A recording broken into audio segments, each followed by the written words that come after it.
religion, marriage, and even food.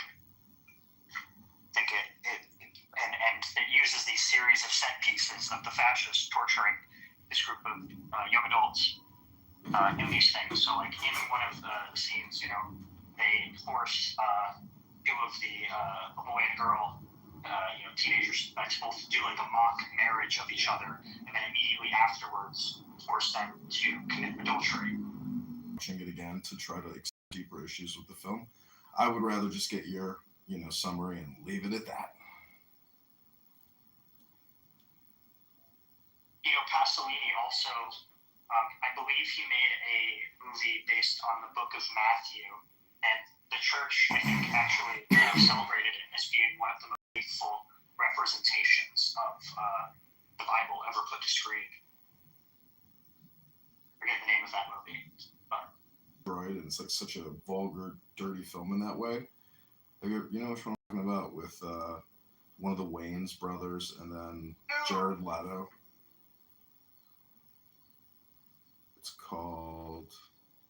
by Darrenofsky. Anyways, I'm just saying that, like, it can make you cringe when you watch that film because you're just like, can't believe I'm watching this, and it just keeps going, and then it resets, it goes back into like the hypnosis of the horribly disgusting woman, singing her horrible, terrible song while these disgusting people watch. It's just like, if that's what life is really like on the inside of, what you would call the elite, I mean, it's just so soulless and evil that, if you look at Alex Soros's Instagram, he's got with his mom, his daddy, now he's married to Huma Abedin, and supposedly, I don't know, what do you think about like elite sexual practices and, vulgarity and, like an inside joke, or basically, people who are just absolutely disgusting human beings?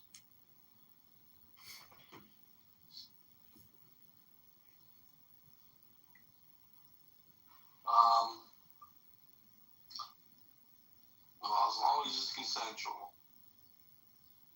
Yeah, I guess. As long as they can consent, yeah.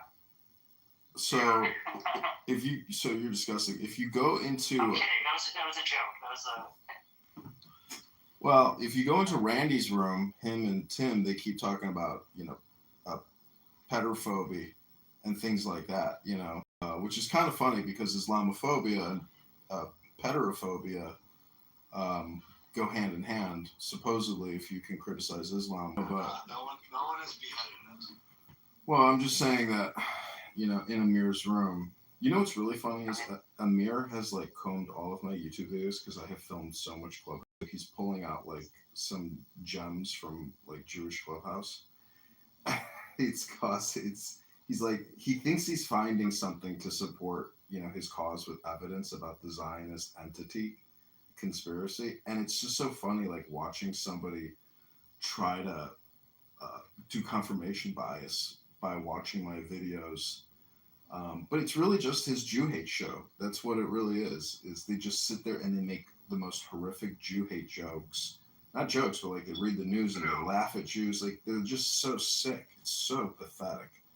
Because he's just a fat, Pakistani guy sitting in California and just laughing and just, it's pathetic. No, Amir the terrorist, who I've reported to the FBI multiple times on this app. So he keeps calling me out by name every single night. This fucking John Kitover, this motherfucker, fucking reporting me to the FBI, motherfucker. What are you reporting him for? Terroristic threats? Yeah, terrorist plotting, terrorist organizing, supporting, promoting. Well, nothing happened with that Anabasha Diego. Yeah, exactly. I mean, if you have neo-Nazis in open communication on big tech platforms and you're not reporting it, it's like, okay. Well, nothing happened with Diego, though. He didn't only do that, but he's scammed and all that, and he's still free. Well, I just reported anybody who I hear making death threats or plotting terrorism. I just immediately post it to X and tag Dan Bongino and Cash Patel So and what the is FBI. terrorism for you? Anything that I don't like politically, I just call it terrorism. Yeah, why not? I don't understand. That's my I'm a political extremist and a terrorist notifier. I don't want to hear violence. I don't want to hear hate speech. To me, but what's crazy is right now at the park near my house, they did it again during No King's Day. All the parents sent their kids with messages to write it on in chalk on the ground, and it says things like "Protect trans children." Trans children are real. Don't deny trans is real. Um, Other things like illegal aliens are immigrants. Protect all immigrants. Like every single Democrat talking point is in chalk right now at my park. So I'm going to go over there, photograph it all as like a memory because they're using children to do their talking points. So it's like a perfect example of projection capture. Everybody does this. I know, but I'm going to photograph it because I want to capture the messages because those are the talking points being transmitted through children through chalk. So it's like a perfect example of projection and propaganda. Other things like keep the National Guard out of Chicago. Do not send the National Guard to Chicago. They are terrorists. Things like that. I mean, really anti-American messaging. Horrifically bad. I just want to capture it this time because last time I forgot to bring my phone and I regretted it because it probably would have gotten publicity. I think people, children, putting out propaganda messages at every park throughout the country in chalk. Like this is a coordinated effort. Parents to get their children out there to chalk up the parks with messaging because they're all photographing it and sharing it on their social media. So as a local conservative, you don't think it's that they talk about it's not spontaneous. It's not spontaneous. It's because of that No King's Day. That there, I read about the nonprofits behind the No King's Day. It's the remnants of No King's Day. But I'm gonna capture it. And I fucked up last night. I went to this big festival, and this guy running for politics gave the worst speech you could have ever made. And I didn't bring my phone. And my friend who has a political gossip publishing business, he said, "Did you get him on video?" I was like, "No, I didn't do it." So it's like we missed an opportunity to get like a political hit point against him. But I personally like him actually, even though he's like a horrible Democrat. I think those are good people, but they have to be fiscally conservative. What do you think about that, Kevin? Voting for somebody who has like a very nice demeanor, who hugs the homeless, is kind to everybody, doesn't have a mean bone in their body. Those are people you can trust, right?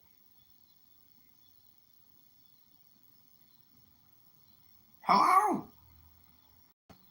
Is this thing even on anymore? Well, where's Diogenes at, Abby? I told him, I don't know. He said he will come back when we do that, so. Well, my mom called. Do you want to call mom back? Yeah, let's go. You want to hear my mom's raspy voice? What are you doing? You want to call his mom? Yeah, let's call your mom. Me, you, and Ryan right now. I don't know. My mom's gonna say all kinds of shit. Okay. I'm here. Yeah, let's call his mom. Sorry, I didn't realize I was muted. Wow, I can't believe, what's his name left? Angelo. Yeah, that's his name. Why you can't believe? Because I miss him. Well, you don't have what pussy has. Good. I know, I do. I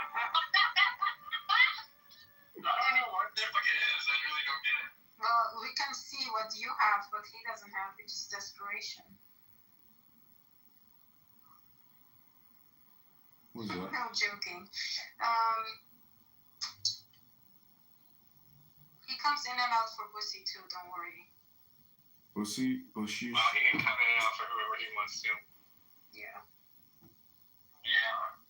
You have to find him in the morning, so he's more stable then. I mean, he stays more in the room. He doesn't run away. Okay, so let's call Mom. Nah, I'm past that now. No, come on. Oh, wow. The muff is no more. What did you create a new house? Snatched? Let's see. Snatched. Nice. Why do you want to join this house and who sent you? I love Snatch. And serendipity uninvited me. Uninvited me. I mean, It's never gonna grow. You're never gonna grow it. it's not about growing up for me. I don't care about that. No Kitover, hell yeah. Oh my gosh. Damn. Well, that's cool. You'll save me time. Right? You'll save me time, yeah. I will save you time. Oh. I mean, it's not personal. I'm not going to start blocking you. Oh, I don't care. This is part of the game, I assure you, because people will go in there and send me clips of the room. So, now I don't even have to do any work. Well, you very well may be right about that. That's the way it goes. I'm telling you, everybody's a gossip and a snitch on this app. It's not just Snatched. You should create another room called Snitched. Maybe I'll make that the public room. Yeah, that would be smart. There you go.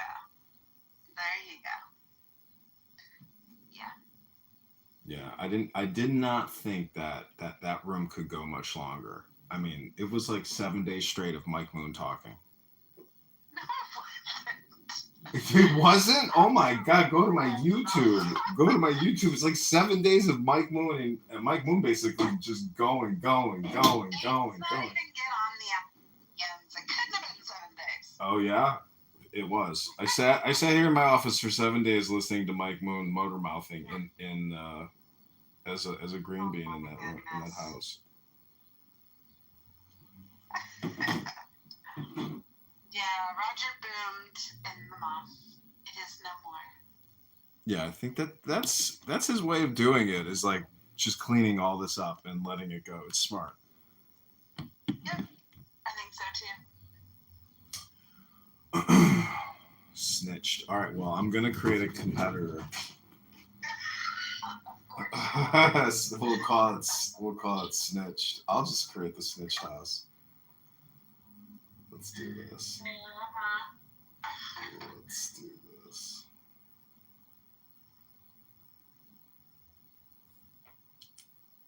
It's gonna be really boring, Serendipity. I hope you know that. I don't know. We've already had some pretty big rooms in there. Oh, really? Yeah. Oh, fuck. I am excluded then. Yeah, last night and this morning. Yeah.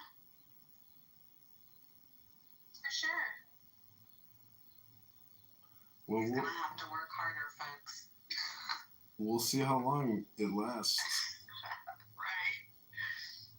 I don't have a whole lot of faith in people, so it is what it is. Hey, Ewan. Peak hours really for this app, in my opinion, are in the morning. That's when people are the biggest talkers. Everybody gets their dopamine fill up.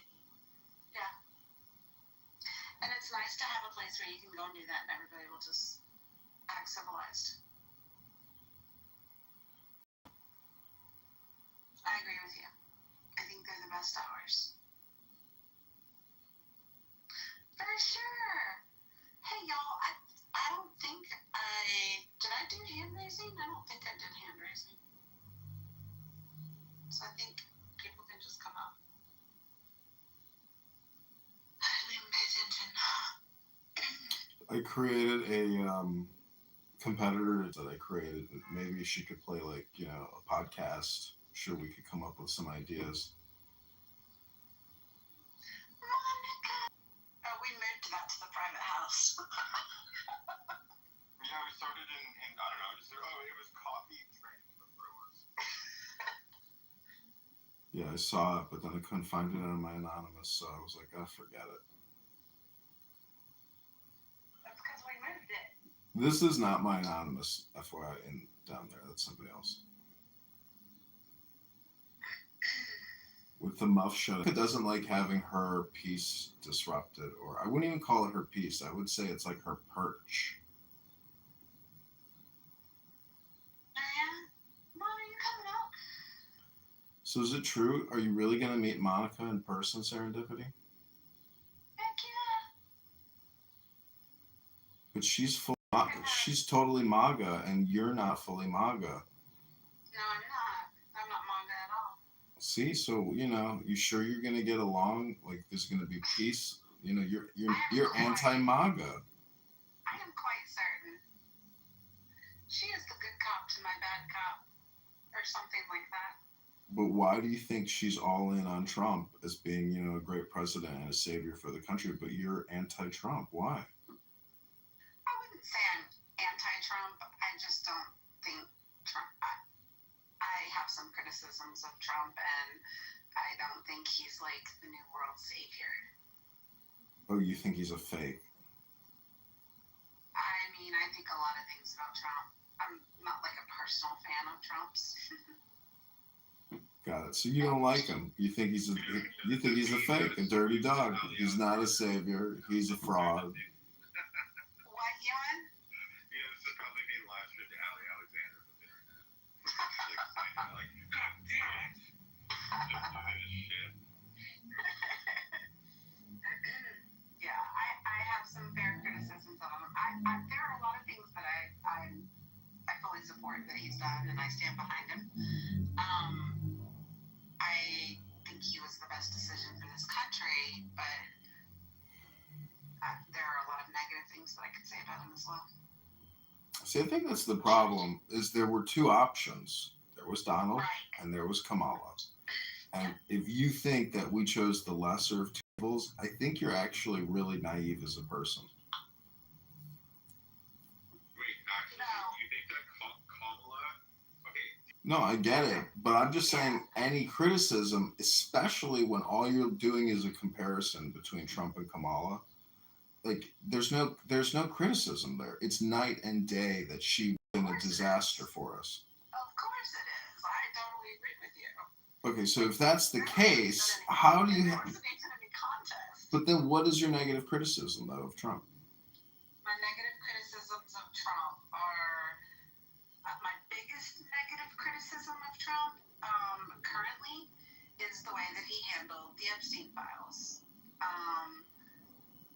A big part of his platform was transparency and wanting to clean up with Doge and everything. And I think that they went in and I think that they did a really good job.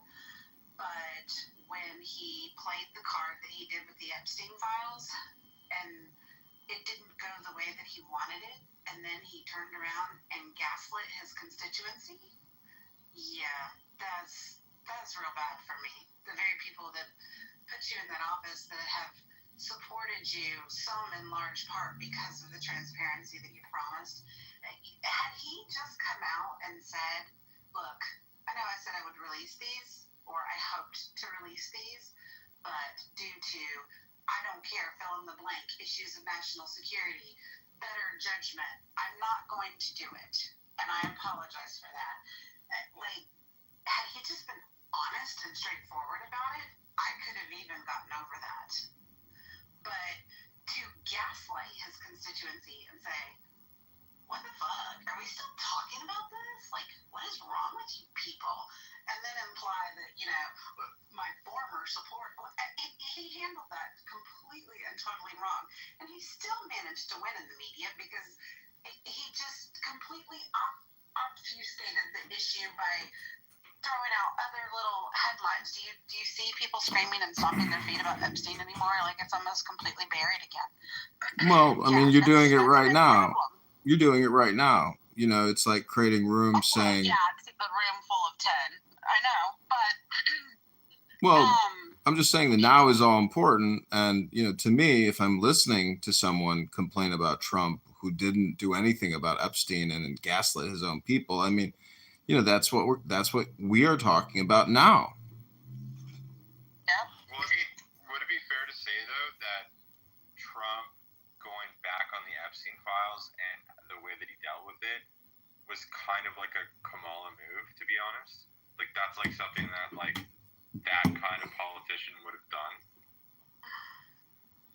I don't know. To me, if somebody is criticizing Trump about Epstein, that's not even a big deal anymore. Like, that's not a priority issue. But see, the thing is, when somebody brings it up, hold on, no, I'm not finished yet. What I'm saying is, I'm not finished yet. What is the implication that serendipity is suggesting? Are you suggesting serendipity that there is an Israeli Mossad connection to Epstein, his espionage activities? Like, what is it that is actually upsetting you about Epstein? Is it the sex trafficking and the victims, or is it the espionage? Because, it's a very delicate issue, and I love talking about it. It is a very delicate issue, and I would say that it's all of the above. It's the sex trafficking, it's the victims' intelligence issue. I think that potentially many different international agencies utilized material provided by Epstein to make things happen that they wanted to make happen. And I think the CIA is involved. I think there's potential Mossad is involved. I think there's the potential that the MI6 is involved. Like, I think there's the potential that many, and I think that's one of the reasons why every time someone gets their hands on these files and they look through them, it suddenly becomes that this story needs to be buried. Because I don't think it's just about American fallout. I think that it's a black eye probably in the face of many international countries. And that is my problem, like I said. And I'd have had a lot more support for the way that Trump chose to handle not wanting to disclose the files if he had just said, I shouldn't have said I would release them. I can't release them. Then to turn around and act the way that he did. Like, it was preposterous. It was egocentric. It was like, I'm going to tell you how you need to respond to this and what the narrative needs to be, and you all need to step in line. And if you can't step in line, then, fuck you. Because he ain't worried about being reelected. So he didn't mind giving his constituents the bird. And that is my issue. Hello? Hey, Augustus, I miss you very much, man. But hey, Augustus.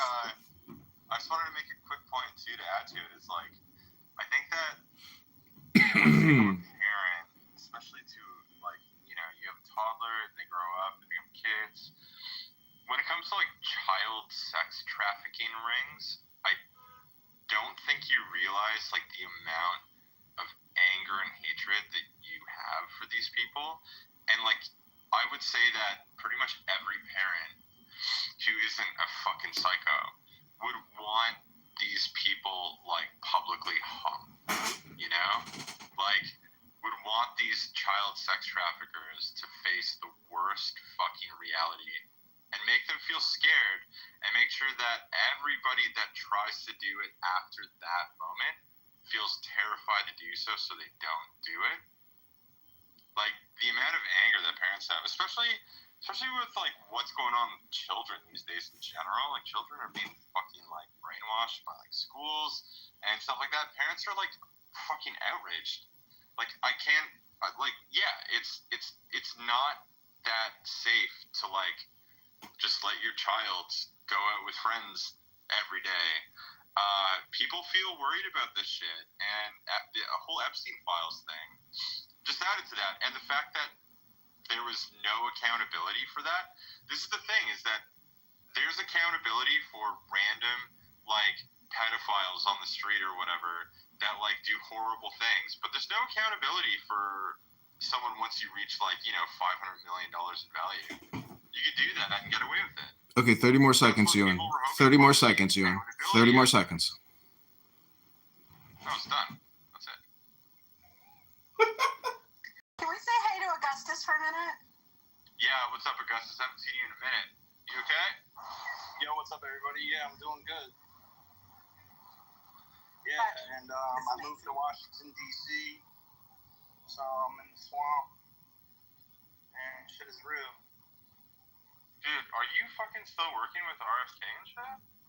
Yeah, I work for a satellite organization that supports them, a nonprofit. Ben, did you ever fucking see yourself in this position? It sounds so crazy, dude. I love it. Yeah, it's a trip, bro. No, I never saw myself in this position, honestly. So it's a trip, but it's where I'm at, bro. Like, this is my life. You know, I kind of given my whole life to his movement, and whatever we're doing is working because the numbers are in, and the polls show as of like a week ago that he is the most favorable person in politics on both sides of the aisle. So favorability, he's +7 in the Harvard Harris poll. So we are extremely effective at what we do, and he's doing a good job. And yeah, it's crazy, right? Yeah, no. My mom. 30 seconds, Elon. My mom, who is like susceptible back, is really pissed off at him, which makes me realize that he's probably doing a pretty good job. Yeah, I mean, him and JD Vance are -2. Who else is on that list? Elon Musk is -15. Joe Biden is -14. Gavin Newsom's -5. So he's +7. So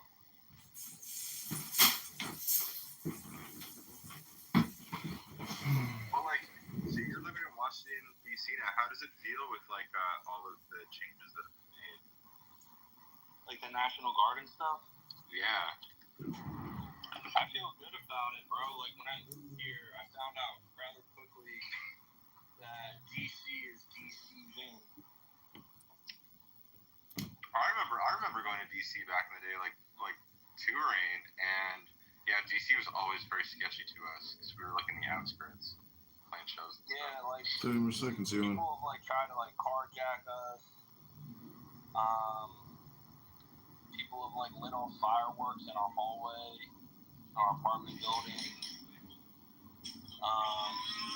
Just like a lot of like petty crime, like a lot of like serious crime too. There was like a shooting like a block away from here where I stay, and like 100-person flash mob. And that's kind of what tipped the scales for President Trump to make his decision on bringing in the National Guard. And since he's brought him in, bro, I could walk around with my chain, you know?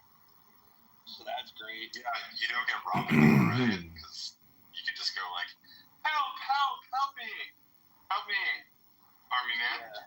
Yeah, so that's just like, you know, I deal in politics in New York City, and this person who I do not like. Mom Donnie. Wait, Augustus and Mom Donnie have like nothing in common. No, I'm saying like my parents who fucking Mondavi is so rich. Yeah, I'm not helping his campaign at all, bro. Yeah, like I've given money to like my parents have like you know, working towards Cuomo, because we understand what happens if with all due respect to Manavi, but he's not a good guy. No. Augustus is like fucking RFK's boy. He's like fucking doing the Make America Healthy again. Well, yeah, I'm pro RFK. Absolutely. Look at that, we solved it. I'm not working with that socialist out of New York now. I am working with 2 other campaigns. One's in California. You mean making America great again? That's what you mean, right? I'm talking about the other campaigns I'm working for. this in California and in Illinois. I live in California, so what are you working on? One of my clients, he's a candidate for Congress, challenging the congressman out of LA, the Democrat socialist who's taking all this APAC money. Let's go.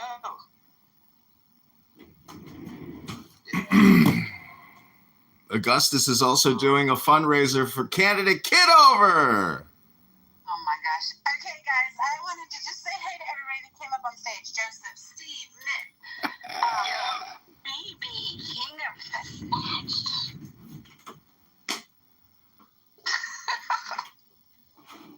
Thank you for the warm welcome. I'm amazing, Your Majesty. Oh, you stab on me. Well, it looks like all the drama on Clown House has died down. It looks like all the new party hats are here. Congratulations, everybody. I think we nipped this pot in the bud. Congrats, everybody. I hope you enjoyed In the Muff. If you haven't joined Snatched yet, it's a super private, exclusive space just for Serendipity's cool people, the real cool click people. Go get Snatched because the Muff is dead. Thank you for that service announcement, John.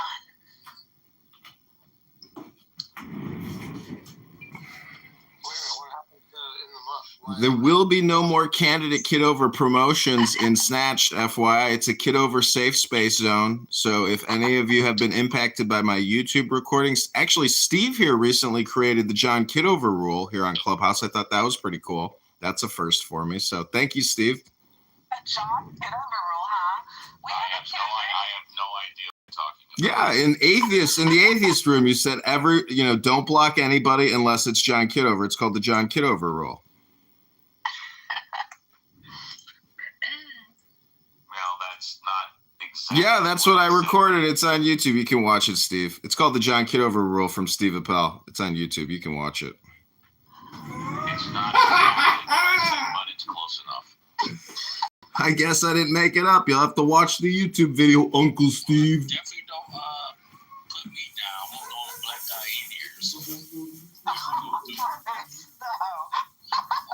I'm about to bring the heat. I'd like to know who the socialist congressman that you're fighting against in Los Angeles is. Wait, Bruce,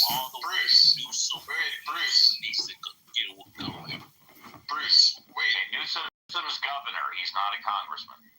Well, freaking either or is the same thing to me. A governor is the same thing as a congressman? Okay. Wait, Bruce, I gotta ask a question. Wait, you're back? Wow. No, I'm not. Come on, do you remember that shit from like years ago? Bruce, why did you do you remember that? Holy shit. I'm sorry, Bruce. I won't start it again. It won't happen again, don't worry. Fucking hell, sorry, dude. We would have been cool. That was fucking hard, though.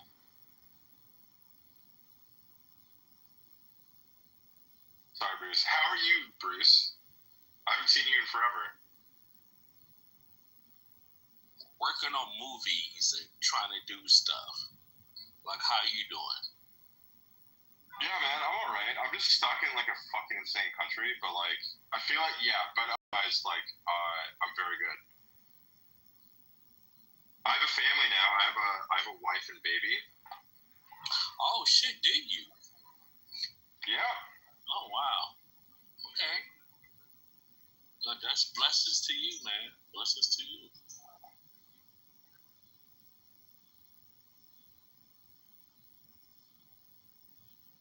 But I'm stuck in Britain right now, so, you know.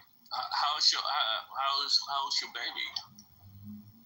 My baby, she's the best ever. Yeah, fucking love her to death. She's doing great. She's like talking now. She just turned a year. She just turned a year old. Okay. Wow. Okay. Great. That's good, dude. Yeah, man. Yeah, she's about to walk. She's like very close to walking. She told me hi, daddy, the other day, which is like the first time she said that. That was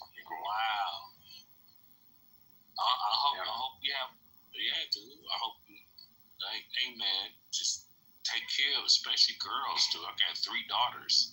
You know, it's fucking, it's crazy. I mean, having girls, man, it's nuts. I mean, I heard that having a girl is way more fun than having a son when you're a dad, because like they're not as okay, sometimes maybe, but this is your first daughter, so yeah, you're gonna have fun with her. Like my oldest, my first one, I loved her. I mean, Jesus, she was the best. But when you start, don't have more girls to just. We'll see. We just gotta relocate. We're gonna leave the country, so we just gotta figure out. Oh, really? Yeah. If I haven't heard people repeat themselves on this app 1,000 times, I can't believe it. Yeah. I have a business partner. We're going to. It's awesome, right, John? It's amazing news. Yeah, I know. I'm just saying that like a lot of people need to reconfirm their goals and objectives on this app. By repeating them all the time. Don't forget to child-proof the entire house. Oh, it's child-proof. Don't worry. All right. Good. Yeah, he's pretty smart. He's going to child-proof everything. Do you happen to live in a shitty country, you? Yeah. I mean, I think it's pretty fair to say, yeah, it's a pretty shitty country. You can hot glue corners and edges of like tables or desks. Just cover them in hot glue. Too much. Oh, I already got like these corner covers that will stop that. Yeah, it's called Snap. Yeah. It's the hottest post-modern. I would you say the same thing 1,000 times? No, I think it's been 1,846 times, just to be accurate. But yeah, no, we're gonna do it. I think they're gonna do it. I'm gonna say it about like 3,000 times more at least before I move there, because I still. Watch his visa get denied. Damn, Steph. Watch his visa get denied. Why would my visa? Wait, why would my visa get denied? I don't know. It'd be a legit visa. What, you in Europe? Yeah, ask him. UK, dude. The UK is fucking crazy, dude. I mean, you speak American. You are American, right? No, I'm Canadian. Oh wow. You in freaking Europe? I'm a Canadian, and no, I'm in Britain, dude. It's not even Europe anymore. No, that's what I'm saying. Yeah. Wow. How you like it over there, though? It's not good. Well, I love the people here, but the government is like really bad here. No way. Mm-hmm. Are you coming back to the United States? Or coming to the United States? Yeah, I'm working on. Well, I used to have a visa to work in the United States, and I'm just starting to work on renewing it. I'm right. Don't come. Do somewhere else. Go somewhere else. What do you mean? I like the United States. I like the American people. There's so many good states. As hell. All right, you'll see. I know it's chaotic, but I actually think that you guys have a few things in place that like the rest of the Western world doesn't have. Hell no. Where are you originally from? I'm originally from Canada. Oh, But I'm going to Puerto Rico. Oh no, because you don't. Obviously, like you live in the UK, you don't have an accent. Yeah. But you also said you've never been to America, so the only other place I could think of. What? No, I've been to America many times. No, I'm basically. I spent years in the U.S. Yeah, you got America. Well, I mean, you never lived there, so I was trying to think where like your accent. I'm going to Puerto Rico. Not accent, but like the non-accent, I guess is the better way to put it. No, he has an American accent. He can flow with it. Super. You can. I don't really consider. Oh, here we go. Go ahead.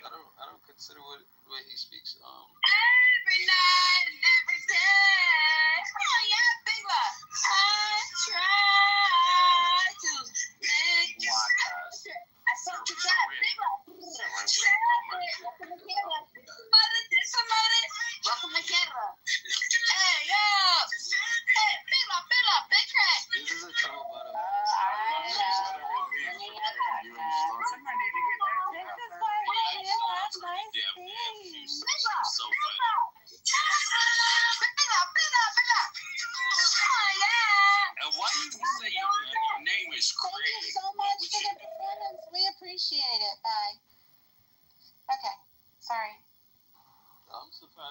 Serene, don't ever do that. Serene.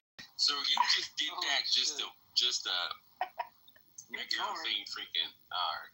By the way, No, that girl the is trolls the same need every love single time you too. see her. She does not change for nobody. Yeah, the trolls need love too. I mean, Is she like a regular troll? I never have seen a woman Yes. Oh my like god, that. she's like Yes. a No, super, she gets oh drunk yeah, every single oh day. yeah. yeah, she does all that. You know what? I'm gonna add her. No, we got female trolls. I mean, It's a skill. sometimes you need a crack. It's a Okay. skill. It's a skill to be a good Yeah, troll. but her cracks Yeah, but like most most of the The beginning. I agree, Steve. Not all trolls are created equally. Exactly correct. Thank you, serendipity. Yes. I'm Yes. with you, Steve. Yes. Most That of the girl's a female drug trolls. addict and an alcoholic though, so it's like I don't mean to make women sound okay. I don't mean to like other women right now. Wait, one second. I don't mean to other women right now. Like I don't want to fucking be a dick, but I think that most of the female trolls in this app generally have like a healthy dose of like borderline personality disorder, and they do fucked up shit like what we were talking about earlier today. Versus that woman who came to the room and just wanted to fucking yell, which I thought was great. Like good on her. All right, bring her back up and you'll see. Yeah, you'll see. Go ahead, bring her back up. I mean, I don't she's think you guys know useful. who she is. Like when you guys get unruly and stuff, watch. Like when there's an argument going on, No, how is this not Serene. going to break it up? I mean, just Serene, listen. bring her back How up. is this Go ahead. not going to Bring break her it up? now. No, the problem. Here we go. No, the problem with her is that she hates boys. Yo, listen, you little fucking wannabe shrimp dick pussy. I'm allergic to seafood, okay? Oh yeah. Bill Clinton's here, big law, aka Craig. Big one is Tory. Fuck you mean, welcome to Canada. How long do you think she'll go? What are you doing all that for? What Just you let her want? do it. Just do it. 31, I'm not that age, motherfucker. Or his father or his The thing is, grandfather. she's What? drunk and high, so she doesn't I know hope when you to stick around. stop. No, who took it down? Just The let only Serene. person with a Just let her. moderator. I just added her as a friend, so I want her in all of my rooms. It's fucking great. Yeah, she's kind of awesome though. She's fucking funny. She does Yeah. some shit. Yeah. You get all the love here. I can't do when we that. allow her to do this. No, I feel like you can. we're- You know what? You can do it. You just don't want to. Like the whole thing Yeah, about Mike it wants is to, she's funny. This is Bruce. No, Zuka. I don't think I I'm could. sorry. This is Bruce. If I tried. Let's let Zuka have the Hey, floor what'd for you a say? minute. Oh yeah. I'm like, dude, really? I didn't hear what you said, serendipity. What'd you say? I said let's let you have the floor for a minute. I heard you trying to talk. Oh no! All I said was I think my mic is low because I like people keep talking. You're a little bit lower. Yeah, but, it is a little bit lower. But it's like not much. So please don't go too close to your mic. Say that again.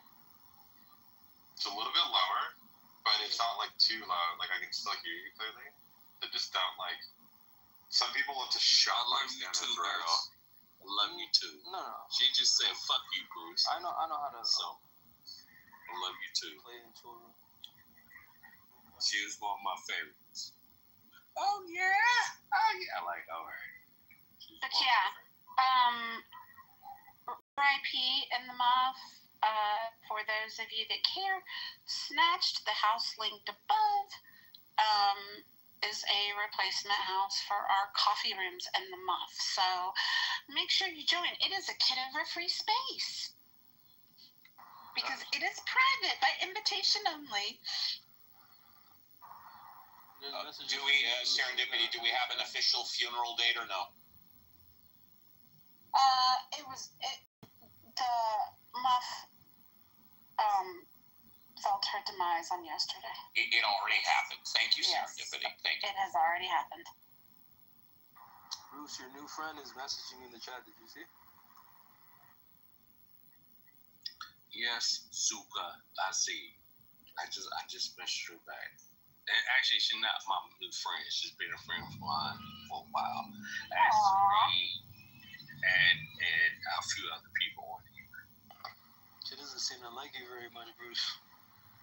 Well, dude, you don't seem to like me very much. Why are you talking to me? Is Steph still in here? Where did What? Steph go? I just told you to Darn direct it. your All eyes right, at the dude, chat. stop that's all. trolling, too. You trolling. Stop doing that. Huh? Do y'all know Steph How much Luck? Anybody know Steph Luck? Stop, dude. You're like a young No, I have kid. no Stop. idea. I'm not even Anybody kidding. down in the Goon know I Steph? don't know who I am.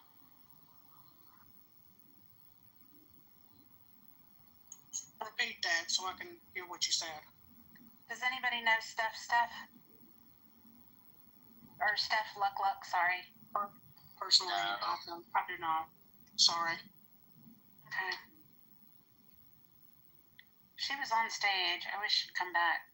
I just want to talk to her, make sure she's a legit person. Serene, you know half these people are not legit. Well, I mean, I know Kitover is really good at You're characters. Steve's legit. I'm legit. It was legit. Bruce, we're not sure about you yet, though. We're still not sure about you. Zuka's definitely not legit. Let me think. Let me talk to Bruce. Michelle's legit. Bruce, we haven't met, but you'll soon find out that I'm not legit. I know you're not legit because you troll. Hmm? Oh my God. Bruce, did you Bruce. say you'll come into my room about a ticket now? Miss D's definitely legit. I hope you will. Myth is a friend of Serendipity's. And he brought me in. Who, Miss D? What? me. She was talking about me. Oh, okay. Hey, Jane. Bruce, we're still trying to figure out whether you're black or not, though. Jane is legit. Aw, what's making you so much, You Steve? got some black as shit. I'm That's black. right. Well, I'm not black as shit. I'm brown skinned. Well, I am black. We like people owning people. And by the way, Jane over the years has blocked me about a dozen times, but she's still legit. Who? Thank you. I'm not true. That's true. I don't know about a dozen. Okay, half a dozen. Less than 5. But you know what? Thank you for vouching for me. Quickly, I wanted to say My I pleasure. really wish you luck. And I'm glad you're creating a new house for lots of reasons. And, you know what? What? I think women should rule the world as well. Thank you. Well, thank you, Jane. I appreciate that. I would like that. I wish I do. Because I got 3 daughters on my own. They need, like, some kind of, like, thing going on. Women could rule the world if they could all get together. They could easily rule the world if they could all get together and all agree on one thing. Now, some people may say, well, men could do the same thing. No, men can't. All the men could get together and say, okay, women, do this or else. And the woman would say, I don't give a fuck what you think. But if women got together and said, guys, do what we want or else, guys would do whatever the women wanted. And it's my opinion, but I believe it to be true. And you're right. I actually don't Uncle agree with Steve that. is always right, baby. Steve, I don't agree. I actually think. Do you know what? I actually Okay, think that. all right. Okay, so this is a bit left field, like totally crazy, but I actually think that the reason why we're in this situation right now is because there hasn't been a big What enough war to wipe situation out are you mass referring to, sir? Oh, I just mean like this, like, you know how we had like 2015 like feminism and like women, it was like girl power, but it was also like fuck men and like we hate men and all this shit. And now like we have like a whole generation of men who are like generally pretty weak as human beings and they're afraid of dating women. I think the reason for that is because we haven't had a world war. And a huge amount of the men haven't been wiped out. Interesting theory. Here's my response. Well, if you're finished, I'll give you my response. The Me Too movement, which you alluded to, but you really didn't say, was the greatest protest that I've seen with my own eyes in the past 20 years or whatever. And here's why. All women got together, not only around America, but around the world. They had one simple message. affected too. Very simple. Me Too movement. And the message got out. Women protested all around the world. How many people got arrested? I think 0. How many people got into fights? 0. How many people got into legal hassles because of it? 0. How many people got the message loud and clear? Everybody. The Me Too movement was the greatest protest in the past gazillion years. That's my humble opinion. I don't know. I think that you're making a bit of a mistake because I think that. I agree with you. What did I say wasn't true? Well, okay, so I think that calling out sexual harassment and assault in communities is probably a great thing.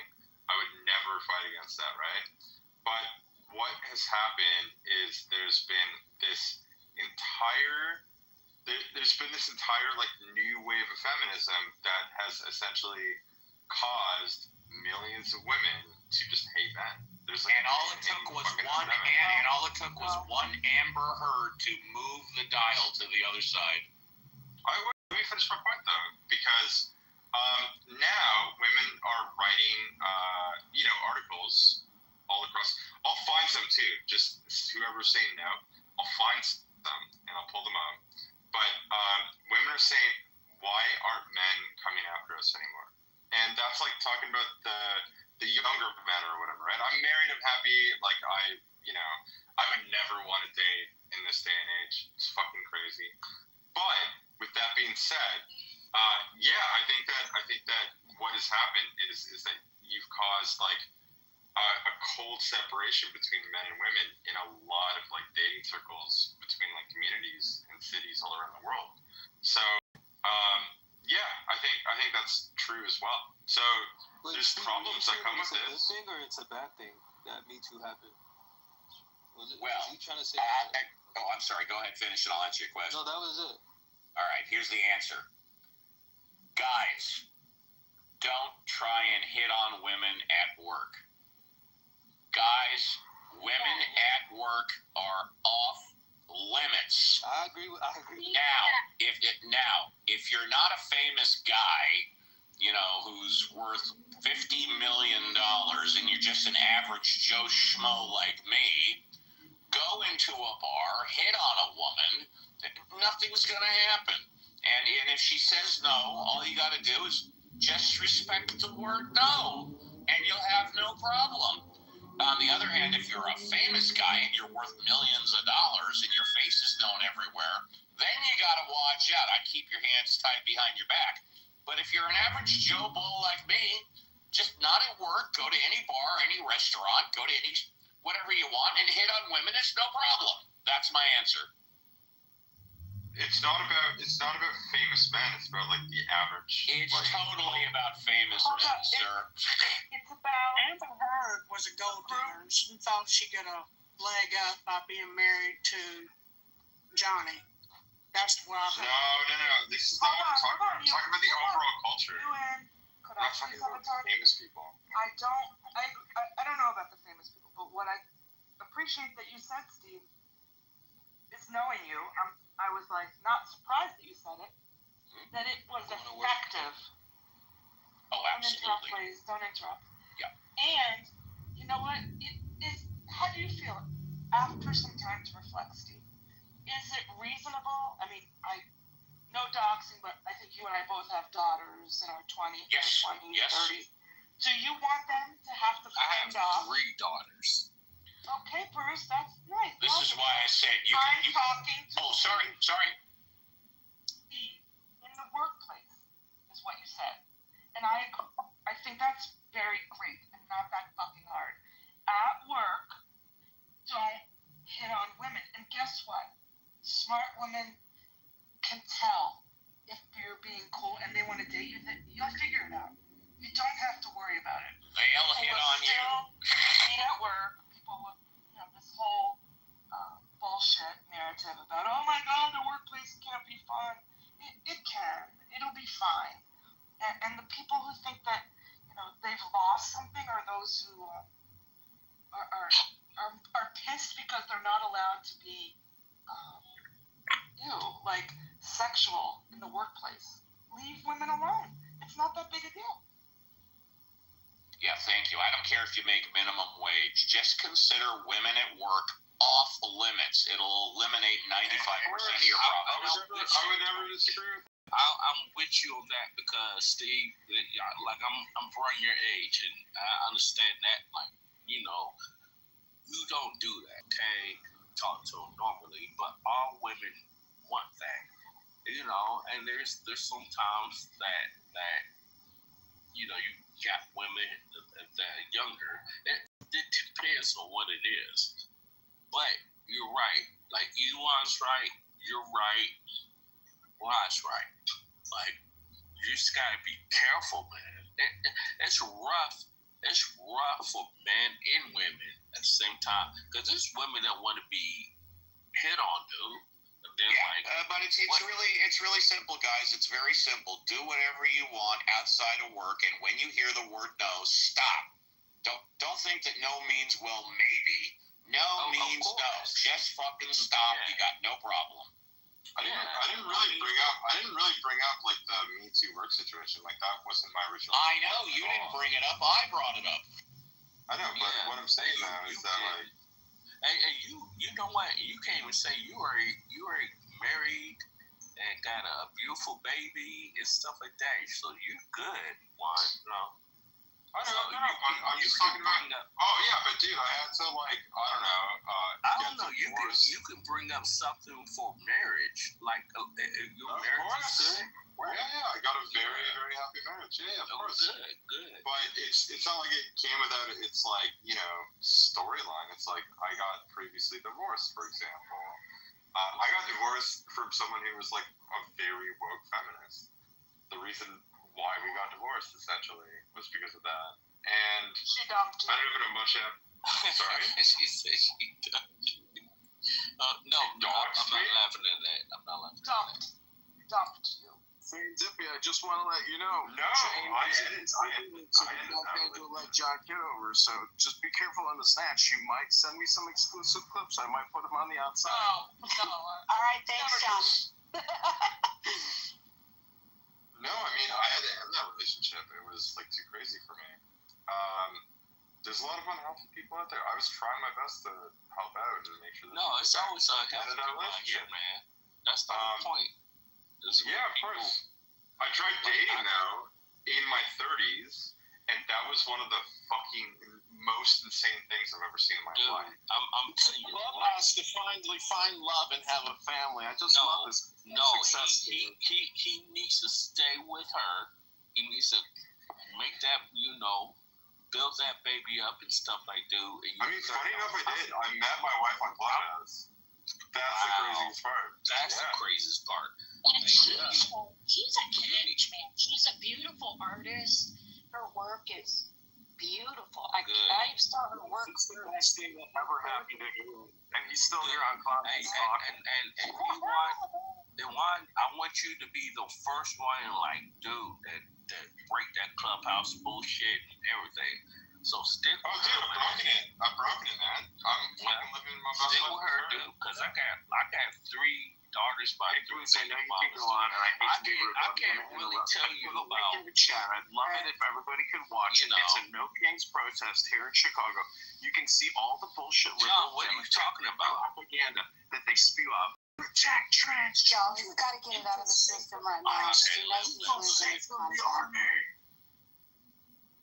Okay, so man, and I hope you get blessed, dude. Keep doing your thing.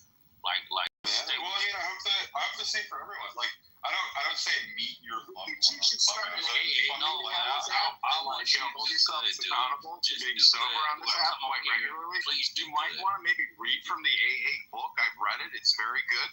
I would encourage you all to get a copy of it and maybe come on this app and read a book called the AA book. It's a 10-step help book. Maybe if you were more sober instead of just getting drunk on here talking all the time, things in your life would even get better. I don't know. It's just a thought, an idea, a suggestion. What is he talking about? Is that towards me? I don't know if you read it, but it's a 12-step, not a 10-step. Yeah, is that towards me or Bruce? I just want to know, for the record. I'm just saying that you and Bruce love to get intoxicated, come on here and talk up a storm and have a good old time. But if you were to read the AA handbook on here and maybe actually read read something, So you could maybe sober up a little bit more instead of being here drunk all the time, talking all the time about nothing. Serene, that might not be your husband. This is the man that's allegedly running for Congress. Oh, yeah, that's amazing.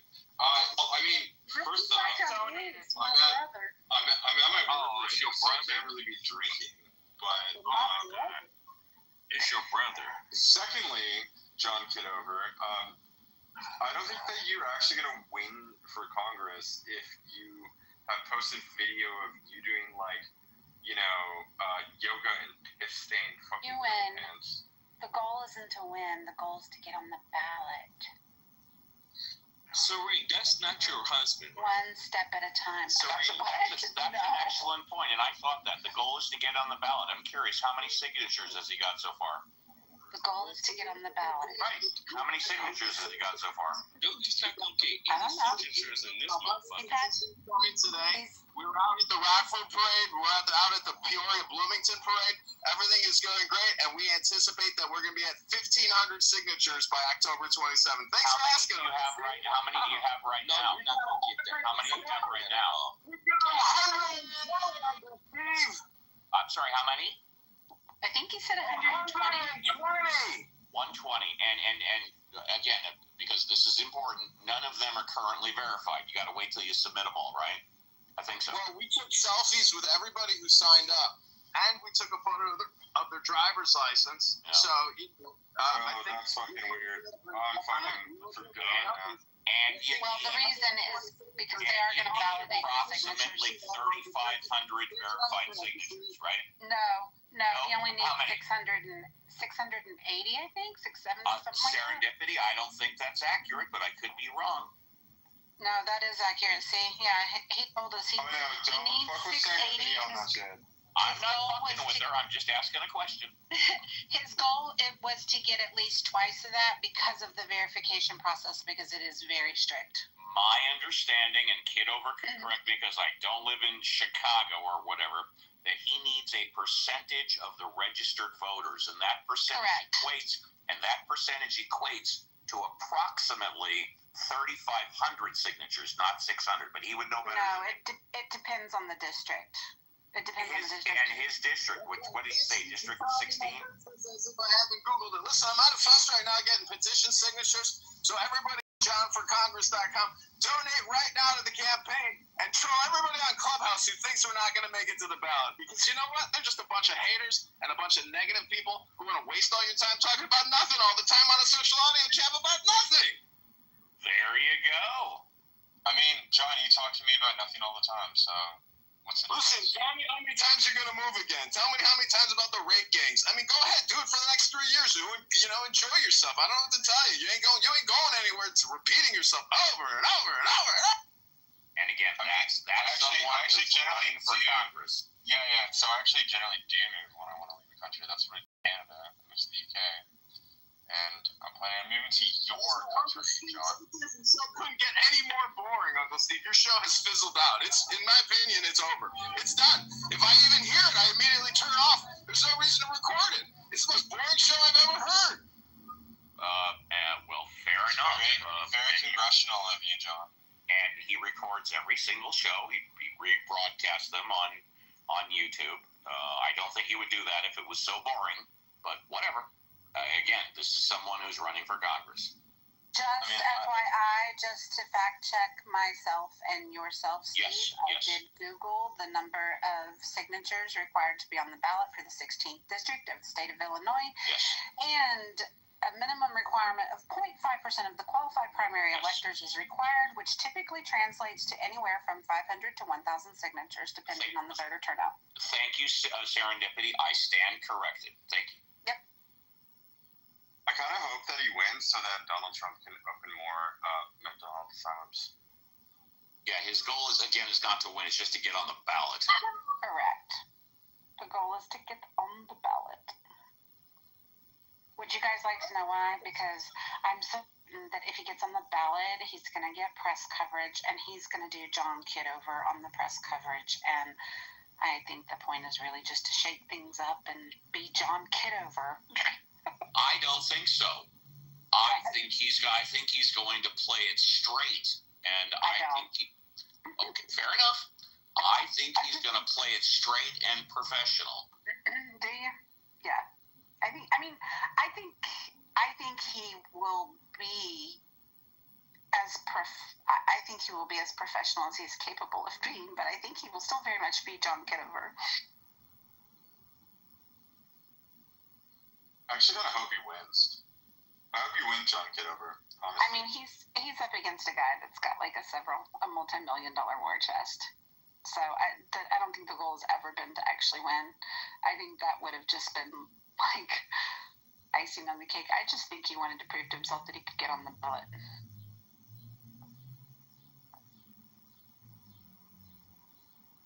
And kudos for him, I guess, if that's what floats your boat. However, if he was serious, he would be like Edward Durr. And for those of you that don't know who Edward Durr was, he had no political experience whatsoever. He had a war chest of less than $2,000. He ran for the state senate of New Jersey a couple of years ago, and he unseated the president of the New Jersey State Senate. A truck driver with no political experience unseated the president of the Senate with 20 years of experience. If you're serious and you pick the right election and you pick the right time, anybody can be elected. And again, that's Edward Durr. You know what? I'll post it in the group chat. Fuck it.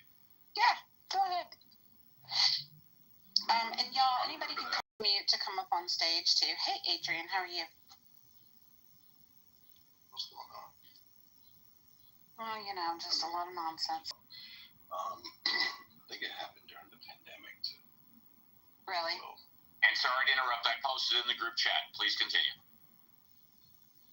maybe they were tired of the 20-year incumbent.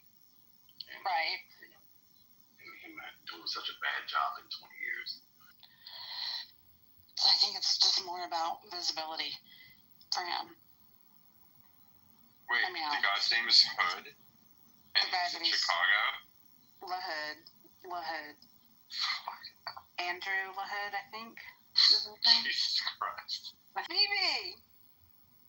Y'all look at BB's PTR. BB offered the selection for the name of the house. He is thereby crowned king.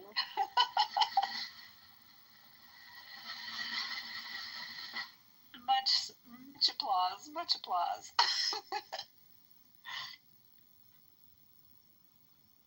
I don't know, he said it, and I was like, and then I was like, wait, why do I like that?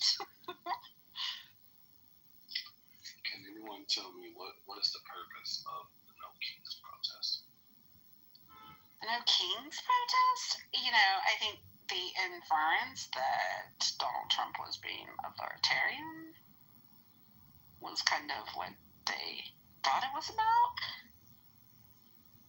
So, It's an echo chamber that Donald Trump sucks. but when I look at where they was having these things, they were happening in different countries around the world. One of the most interesting countries was England, where they literally didn't have a king. Where they have a king? Yes, I know. So what was the point of their protest of having no kings in a country where they literally have a king? So it couldn't have been about Donald Trump. The point is in England that Donald Trump sucks. It doesn't even make sense. Like, you're in England, you're having a No Kings protest. You literally have a king there, but you're talking about Donald Trump.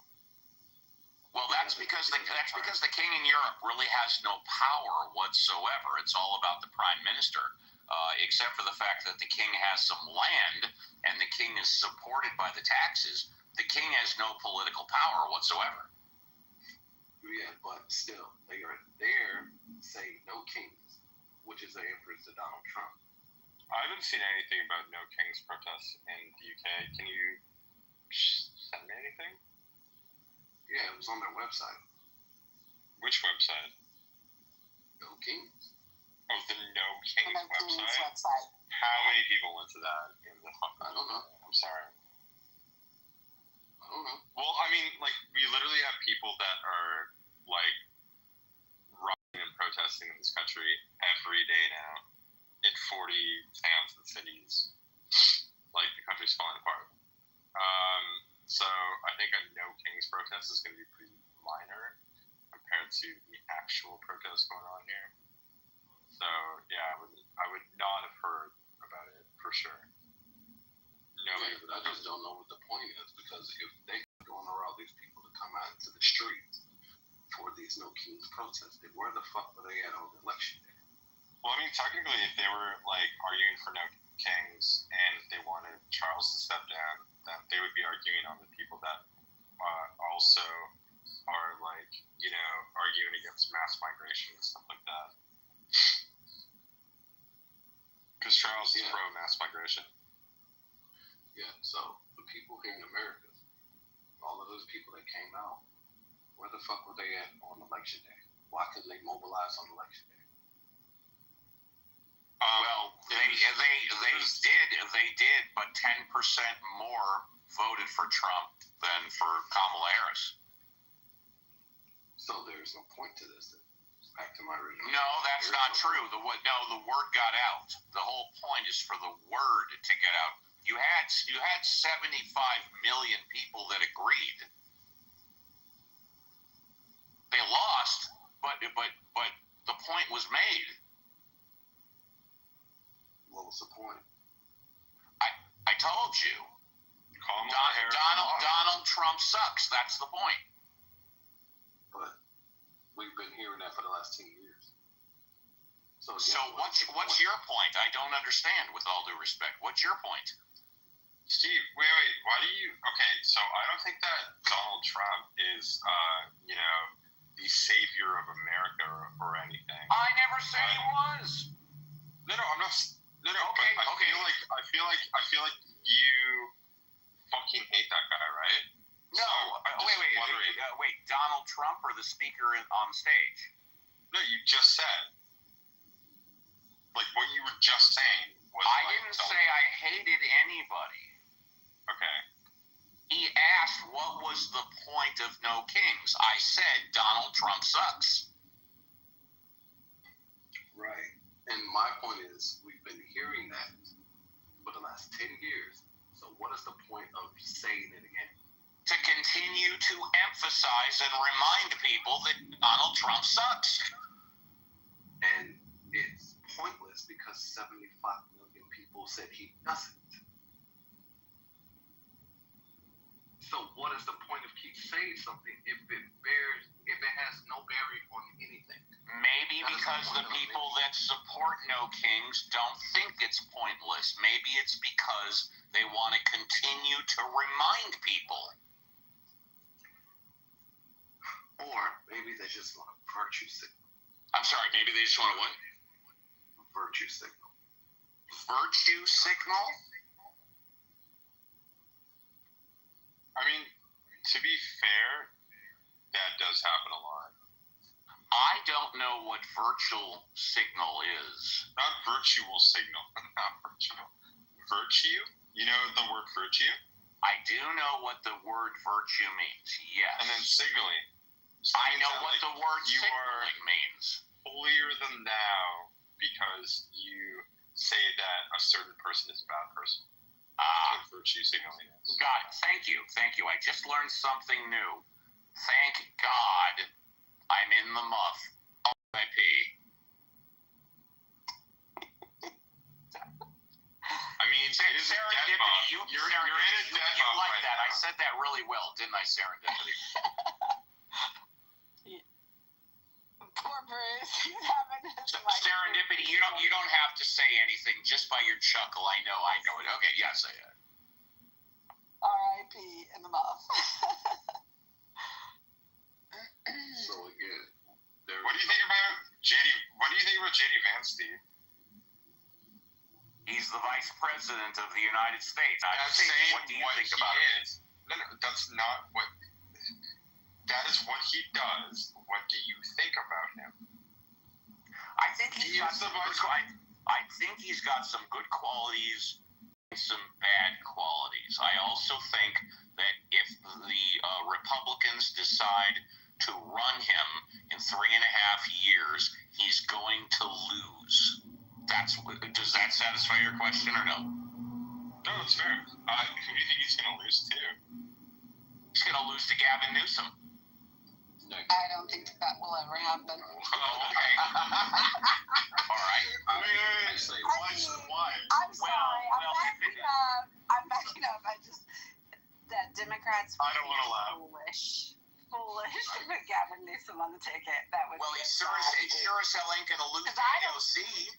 I don't think that we have a great shot, but we would have a much better shot if they made Gavin Newsom the ticket.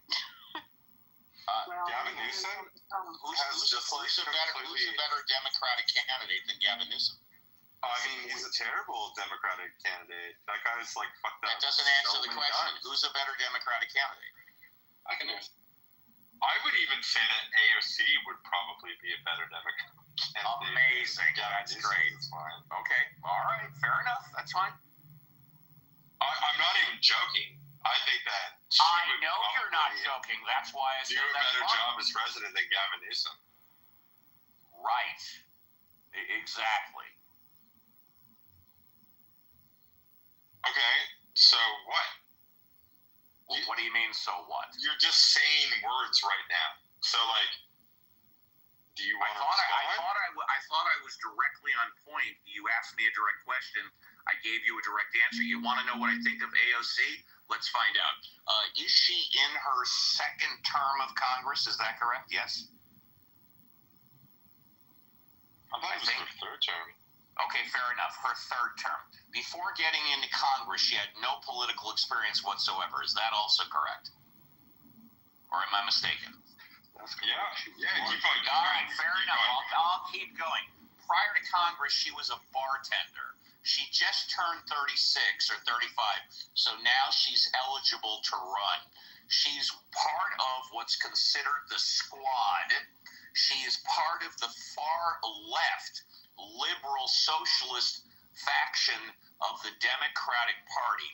She has raised the second most amount of money in Congress, next to, I want to say, Johnson, who of course is Republican. AOC has, I think, on the Democratic side. Oh, I'm sorry, not Johnson. I meant what's his name? The speaker. She's raised the second most amount of money. She is from the East Coast, from New York, but there is no way that she will ever be elected because she's way too far left. If you traditionally, and you can go back 50 years, if you look at the people that are nominated for their party, Republican or Democrat, and that win, they all are more towards the center than the far left and the far right. If you look at what Gavin Newsom has been doing recently, he's been acting very presidential. In fact, look at what he did regarding Texas in response to what Texas did to the 5 extra Republican seats. He's basically scheduled a special election in California to take place this November with the intent of adding 5 extra Democratic seats. Oh, there's no question in my mind, and I've been saying this since last year, since before the election, Gavin Newsom will be the Democratic nominee for president in 2028. No question about it.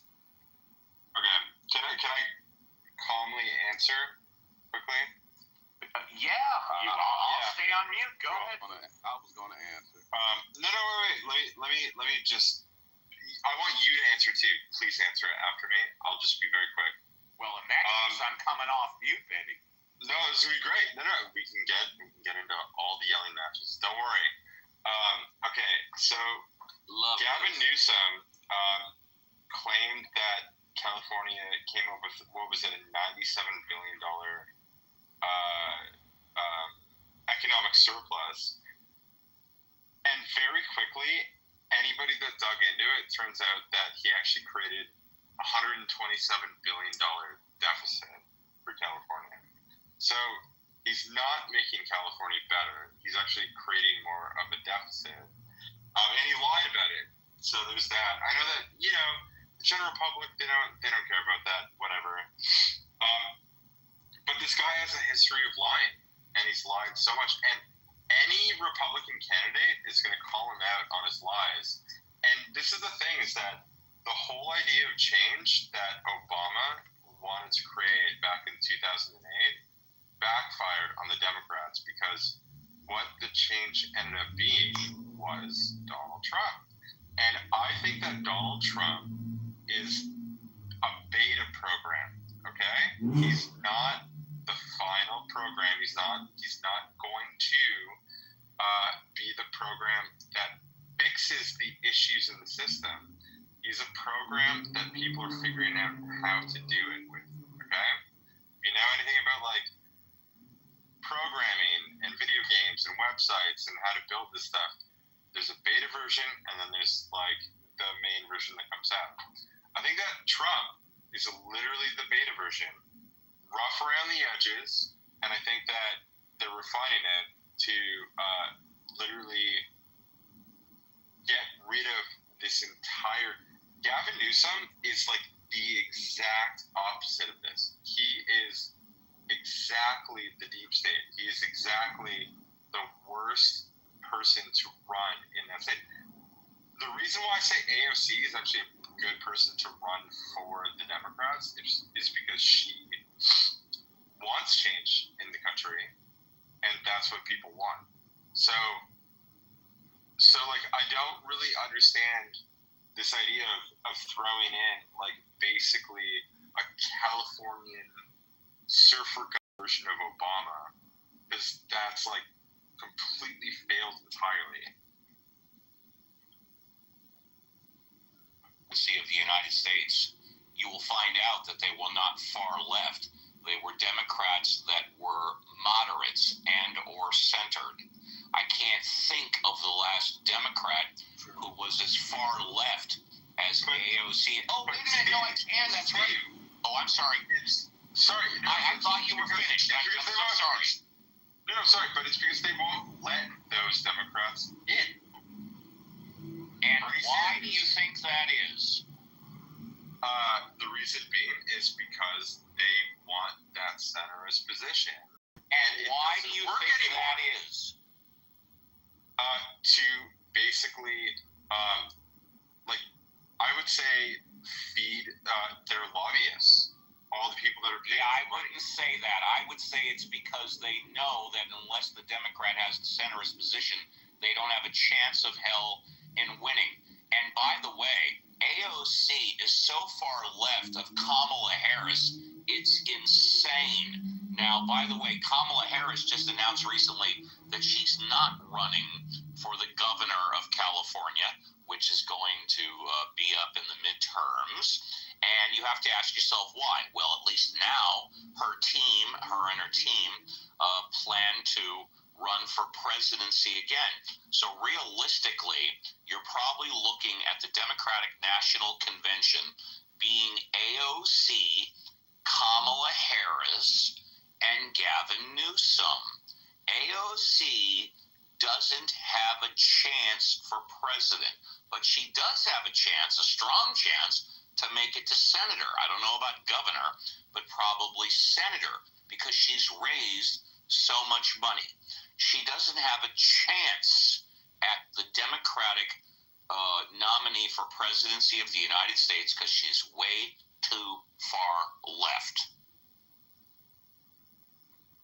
Okay, no, I agree with you on how far left she is. I love it that you agree with me. Let me give you a sitting ovation. She is too far left. Wait. But Steve, did you listen to, for example, the National Committee when they started to elect new councilors, or like people that were going to run in certain like counties and stuff? No, I don't even know what you're talking about. It was the wokest. I listened to every word you just said, but I have no idea what you're talking about. God, does Does anybody remember like the video after Trump won, where like the Democratic National Committee like held a meeting? Has anyone seen that? It was like university shit. It was so. I know this. Shit. Can y'all hear that when Kamala when really? We're just gonna hog the mic to people? Oh, I'm sorry. Go ahead. Look, y'all. I know exactly what you're talking about. I saw the DNC select, right? It was after the election. And they had no plan. They asked every candidate in what direction did they see the DNC going. No one had a clear direction. No one had a plan. They even asked the black woman who was up there, and her ass started singing. That shit was comical, and it was embarrassing. Because they know that, hey, they've lost the people. They have no policies whatsoever, right? They don't even have a clear leader of the party at this point. Like, what are we saying, right? Now, look. And I hope I articulate this in a way that people get it. The reason why they lost this last election, it is because they did this shit to themselves. It was 16 years in the making. The Democrats did this to themselves. They did not invest the time or money in making a quality candidate, grooming a quality candidate. They have no one in the party that is a quality candidate whatsoever for president. And I can outline why I say that. For 8 years, Obama, they sat back on their laurels. And they did not groom a candidate because the heir apparent was supposed to have been Hillary Clinton. But a black swan event happened. Donald Trump came down the escalator in 2015. Holy shit. If you look at the polls, they said she had a 92% chance of winning. She didn't. He upset the apple cart. So for the first 4 years, they spent more time investigating than legislating and grooming a fucking candidate. So his first 4 years go by, that is 12 years that they wasted, right?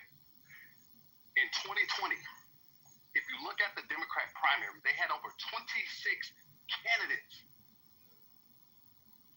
in the fucking field trying to vie for the nomination, and no one panned out. Everyone kept dropping out. Kamala Harris did not even get a delegate, not a single delegate vote, not one. And she was torched by Tulsi Gabbard, right? Democrats said, oh shit, we're in trouble. They had to bring out old decrepit ass Joe Biden. Because one thing about America, we love nostalgia. If you look at his campaign, Joe Biden never ran on his record. He didn't have a record to run on. He ran on Obama's record.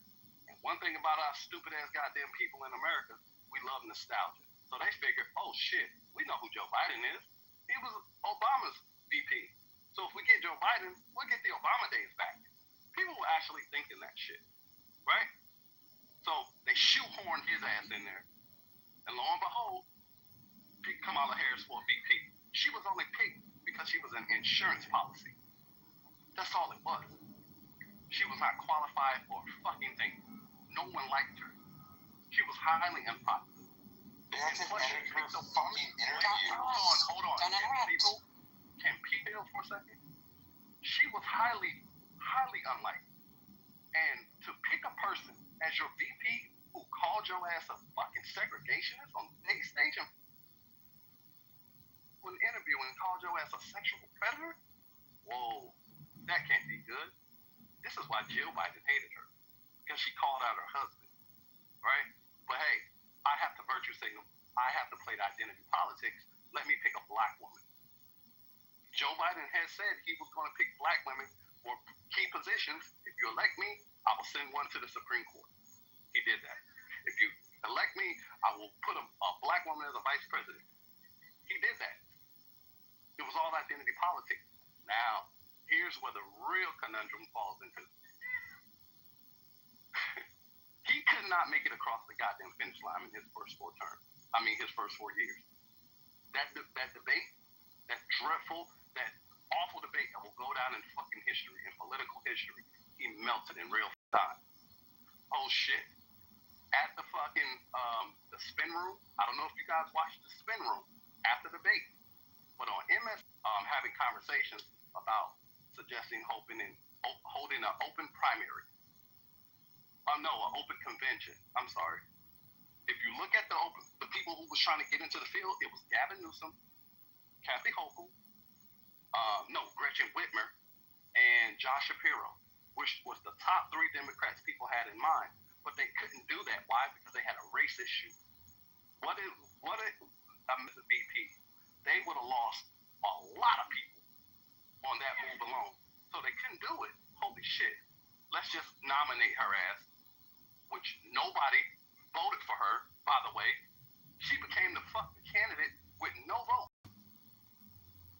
Threat to democracy? It seems like you didn't give your goddamn own people a choice to vote for their own fucking candidate. You just forced her in that position. And after being up over $1 billion fucking dollars, you still wind up 20 million in a fucking hole. You ran a bad campaign, Kamala. So now, guess what?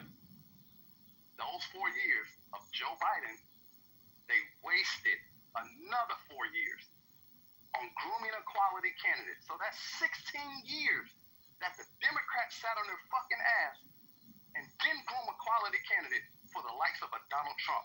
Well, back up. Had they not shoot in Joe Biden, guess what? The Democrats would not have to deal with Donald Trump now because he would have served 8 years and would have been off into the fucking sunset by now. There would not have been a fucking Donald Trump candidacy in 2024 had they just let him win in 2020 and not stole this shit. We all know that shit was fucking stolen. So if they had let him run in the 8 years, they would not have to contend with a goddamn Donald Trump right now. And we would not be having this conversation of who is a good candidate for the Democrats to run in 2028 against J.D. Vance. J.D. Vance wouldn't even be a thing right now. So the Democrats did this shit to themselves. They have nobody in the fucking field.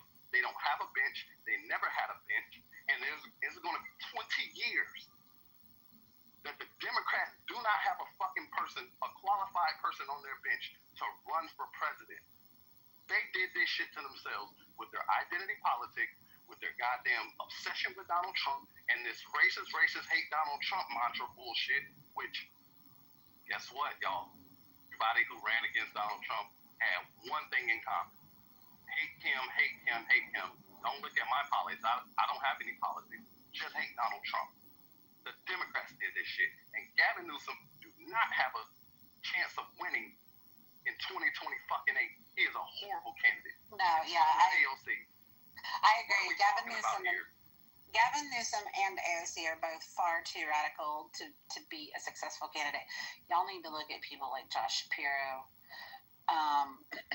Some people who lean a little more centrist. I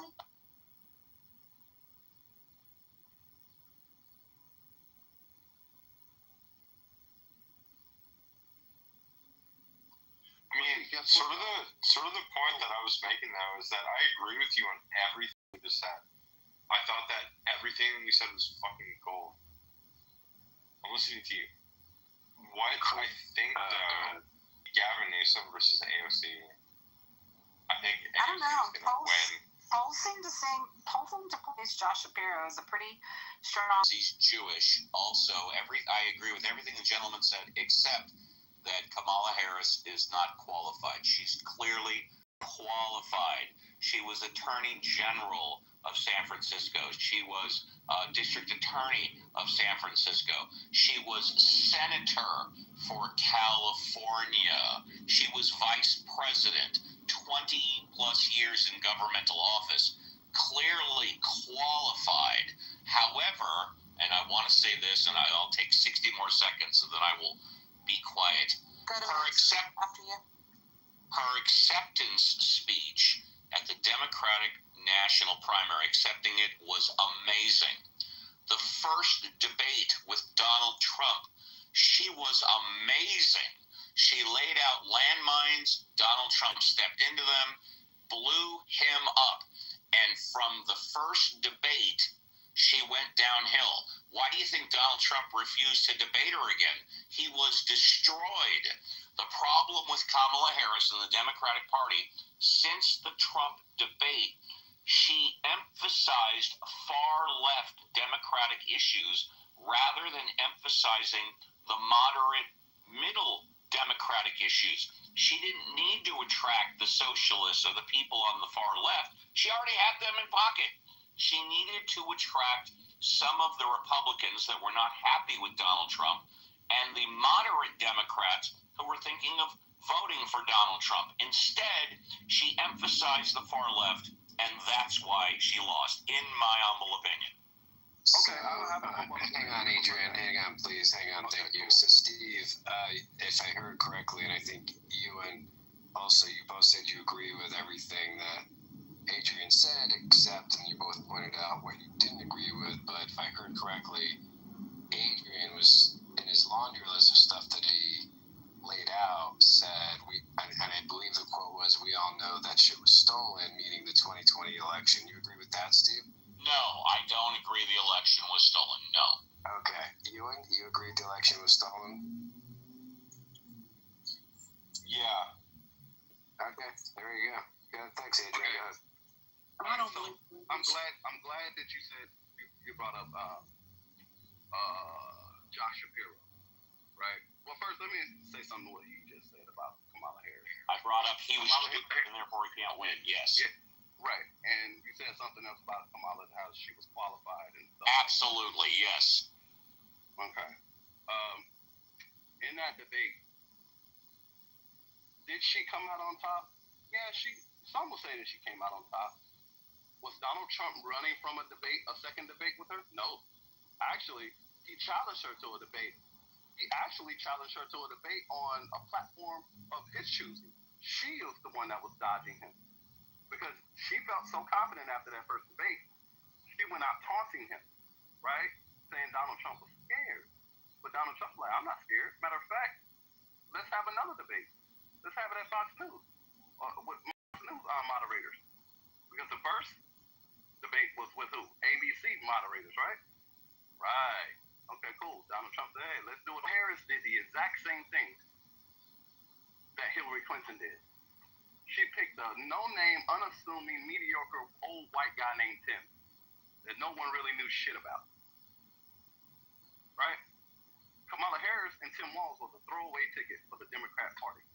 The reason why I say that, because the Democrat Party has they have an anti-Semitic issue. If people don't know this about the Democrat Party internally, they have an anti-Semitic issue. It's already enough that she has a Jewish husband, Doug Emhoff. Now imagine her having a Jewish fucking time. He's Jewish, isn't he? Right. So I want to vote for him.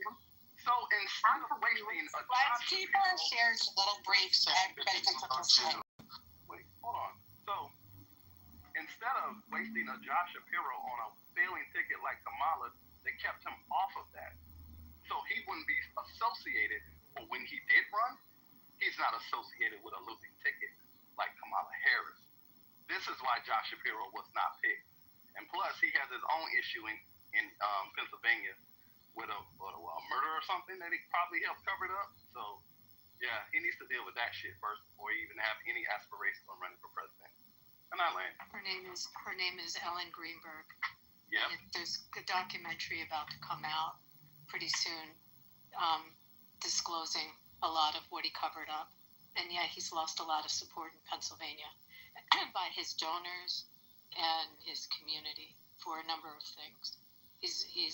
I don't know what his approval rating is now. It used to be extremely high. I just don't think it is anymore. But he has a very good opponent running against him, Stacey Garrity, and I think she has a chance of winning. Exactly. Hey, what do you guys think about Tulsi Gabbard? You guys think that she has a chance of winning a conservative presidency? No. If she decided No. She needs to stay in the position that she's in. Do you want to know the people that are on the bench on the Republican side? I just came in the room. I can tell you some of them. Glenn Youngkin,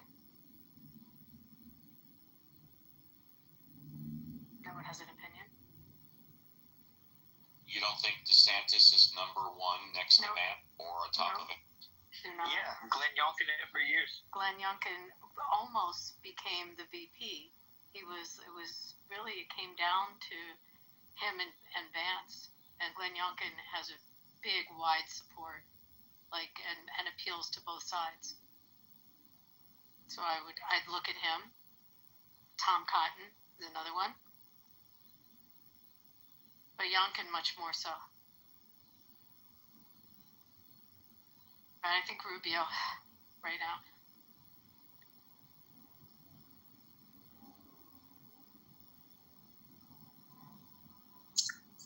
Honestly, I don't know of anybody that I would vote for. I sure don't want Trump. What's wrong with Rubio? Brilliant. He's completely qualified and absolutely brilliant. And everybody in government likes him, I think. In government, right, Abby? Right. Have in common, they both grew up poor, dead poor, both of them. Rubio's mother was a chambermaid here in Vegas. He grew up for a period of. And they were just hypocritical than a motherfucker. And they did not know how to read or write. Points that they did that really, self-owned. One, they talked about J.D. Vance's education at Yale, Ivy League, whatever. I'm sorry, but how can you rag on a guy for having an Ivy League education when damn near half of the Democrat Party has an Ivy League education, and some of y'all went to Yale as well?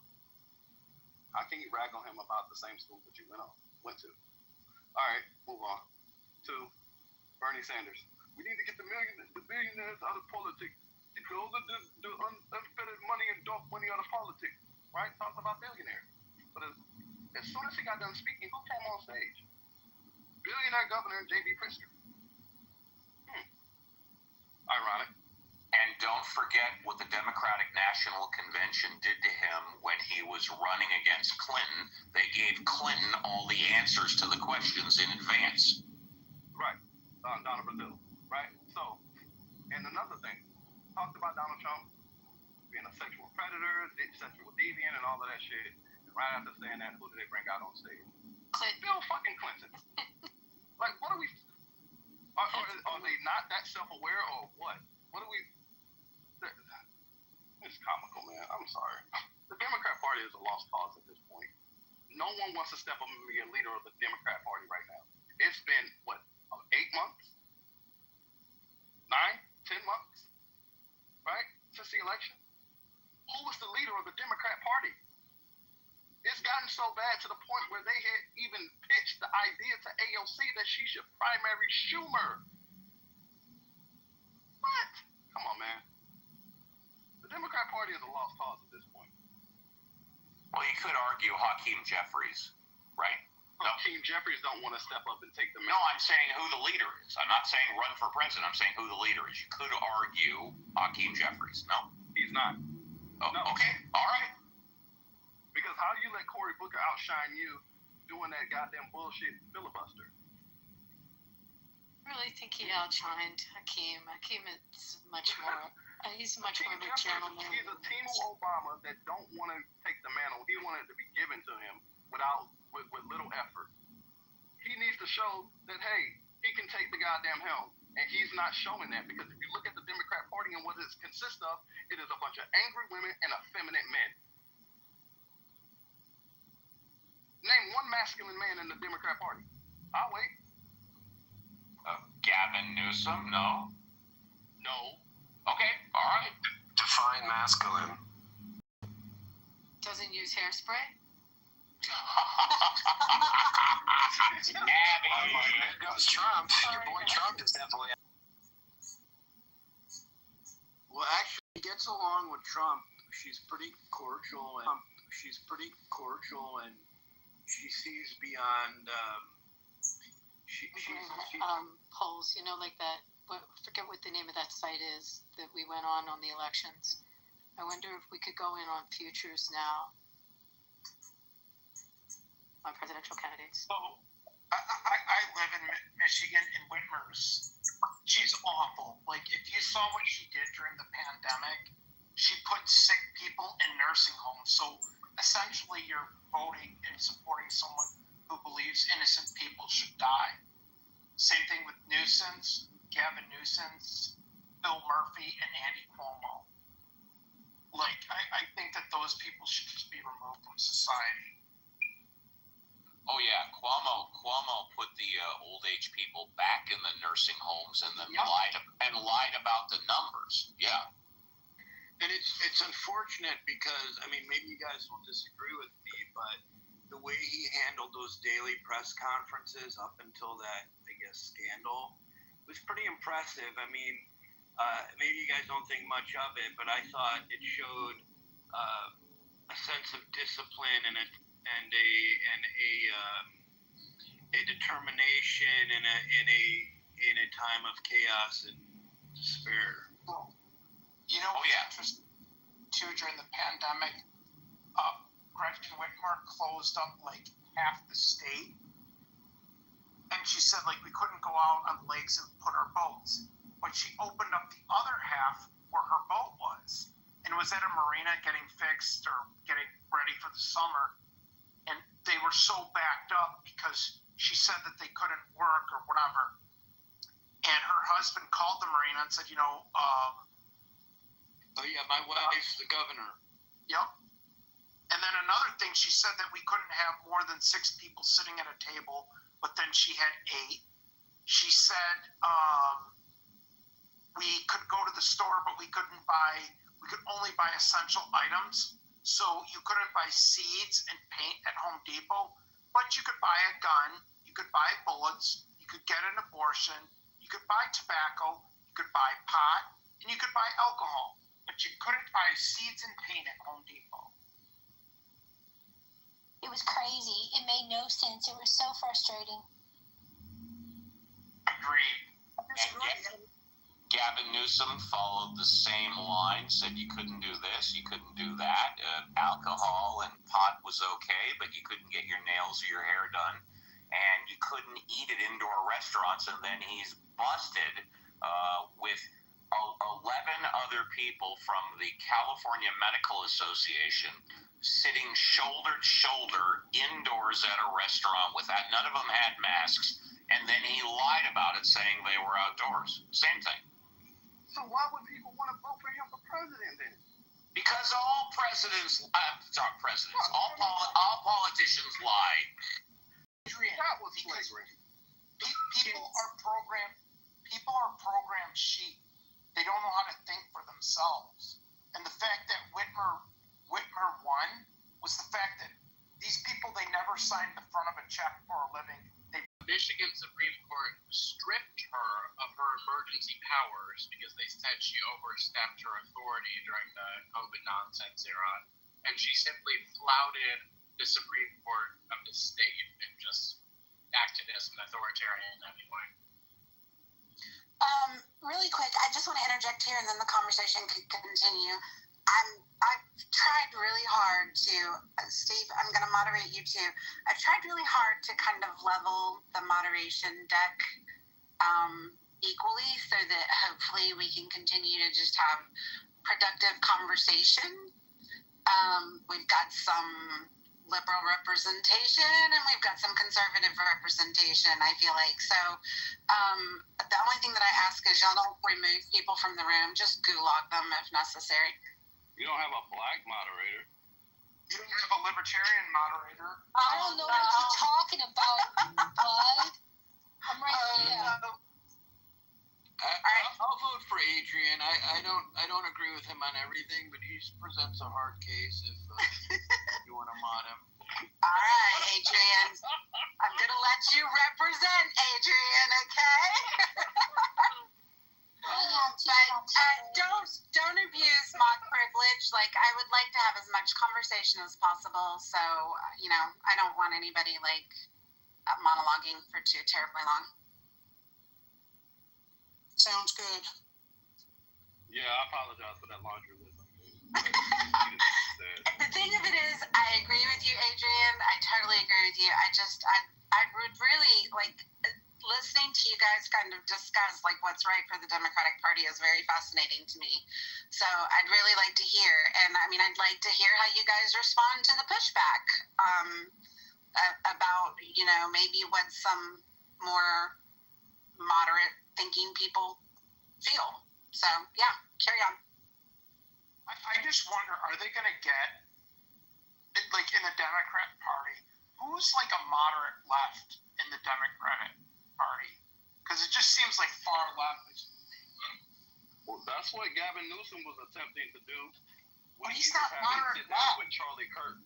Like if you look at the Democrat Party, they avoided having conversations with people on the right for a long time. They didn't go on their platform. They didn't even like to engage in them in debate, right? And, Gavin Newsom, after the election, you started seeing him sitting down with people like Charlie Kirk, right? Which would have been unheard of 3, 4, 5 years ago, right? So he was signaling that he could be moderate, he can be a centrist and try to move from the far left to the center. I don't think it's working though.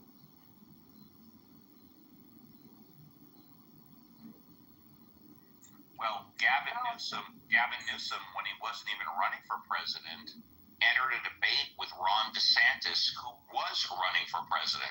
I don't remember the last time ever. Abby, has any non-presidential candidate debated a presidential candidate? I don't think that's ever happened before.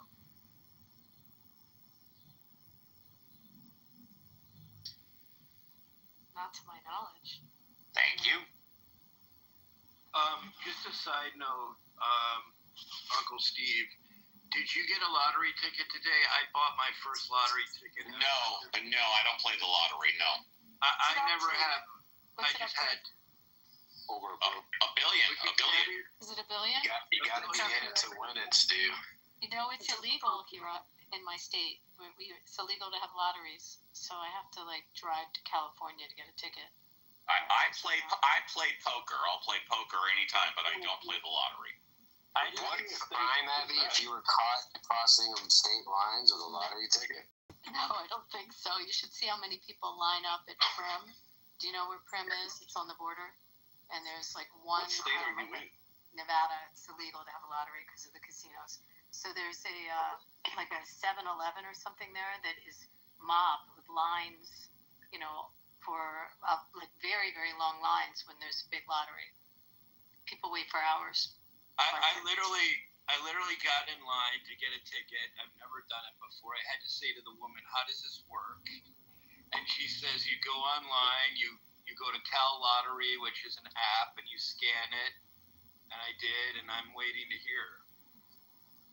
Well, here's a PSA for doing passing random acts of kindness. Apparently, the last guy who won the huge mega, I don't know, I think he took home $400 or $500 million.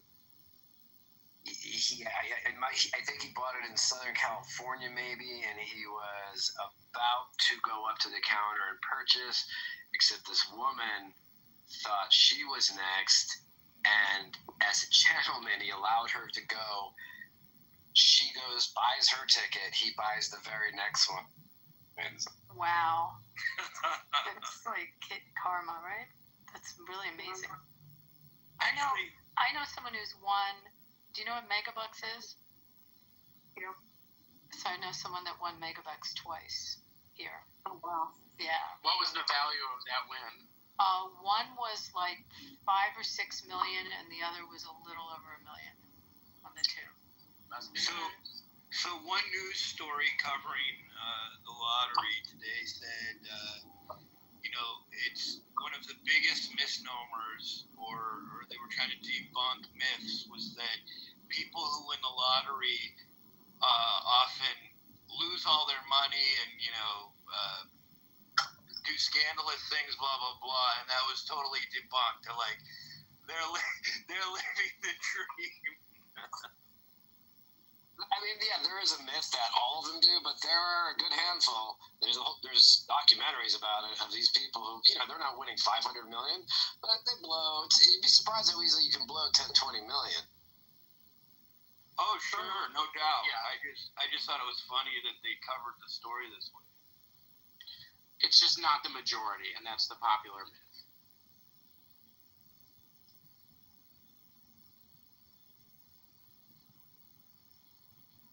I mean, it's got to be a little awkward, right? Like your close friends, your family knows, and you're like, forget going to the bar. Be like, hey, Moose, you got this one, right? It's like we're going every vacation. Like, you got it, right?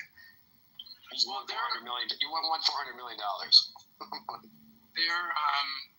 There was a man who he lost $204 million cumulatively over about 2 years, I believe. 2 years? And the casinos, $204 million. The casinos were sort of enabling him because he was obviously a gambling addict and a raging alcoholic, and they would give him anything he wanted.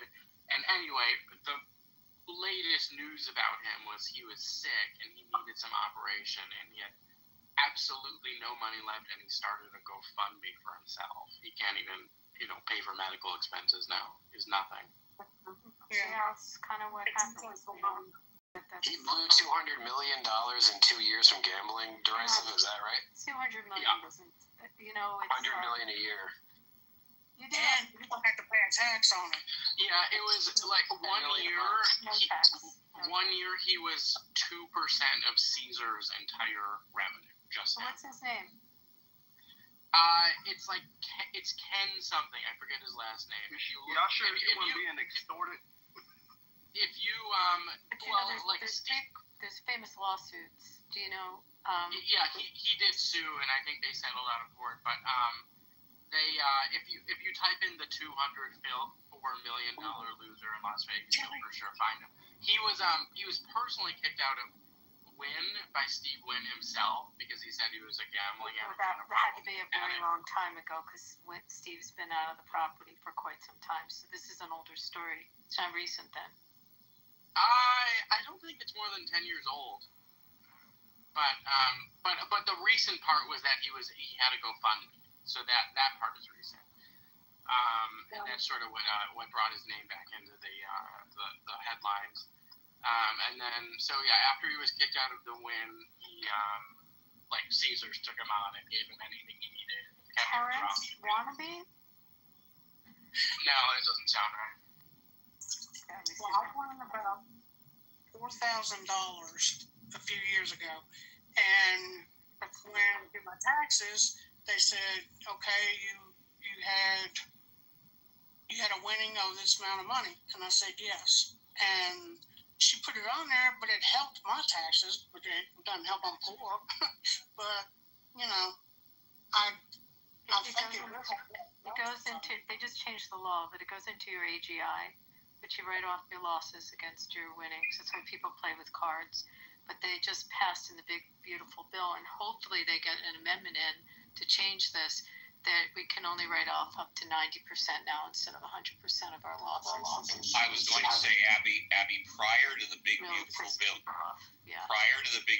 bill, gamblers or professional gamblers could write off losses up to the amount of their winnings, and I don't know if there was a limit, right, Abby? There's no limit. There's no limit. You don't have to be a professional gambler. You just have to play with a card. And you have your win-loss statements that you get from any property, and it's a $1,200 jackpot break point where you get a W-2G, so you have to report those jackpots. So those jackpots add into your adjusted gross. So you'll lose deductions because someone who has earnings that maybe gets a certain amount of deductions, once you add in all the gambling winnings, it takes you up to a much higher AGI. Nick's on the stage. Why am I telling you this? He's an accountant. But you write off the losses against it, so you're not paying the tax. You just lose stuff because it shows you as a higher income number. But it's changed now with that bill, only going up to 2,000 on jackpots. Right, and that's in the bill, right? The 2,000. I wanted to bring that up, Abby. Bringing the jackpot threshold. About it here, and. One of our members of Congress, first our senator introduced a bill by unanimous, so they needed 60 votes, they had 59.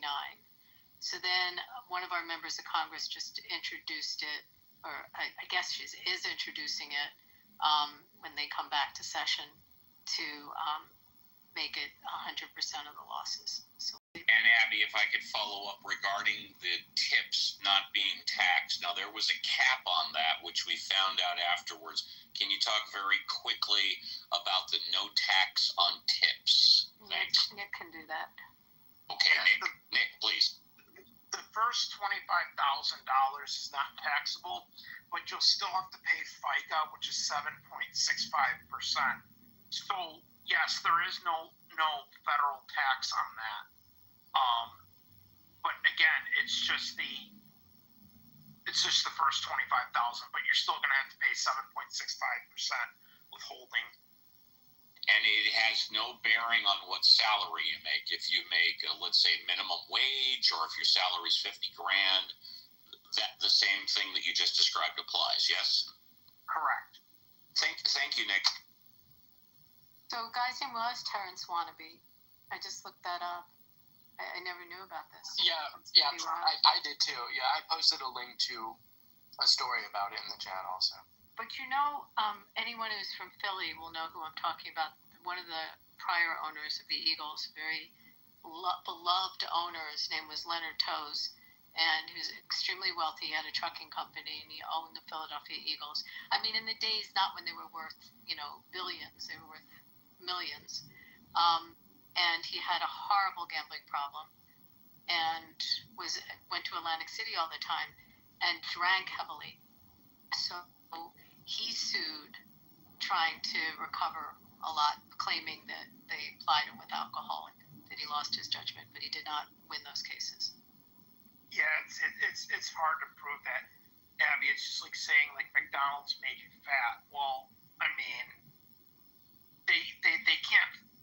They didn't force it on you. There's a reason liquor is free in Vegas, right? And it makes you stupid. Come on. It makes you a looser gambler and less inhibited. And it's freedom of choice. That's fine. I don't think it should be illegal, but that's why. David, how do you feel about? Think about.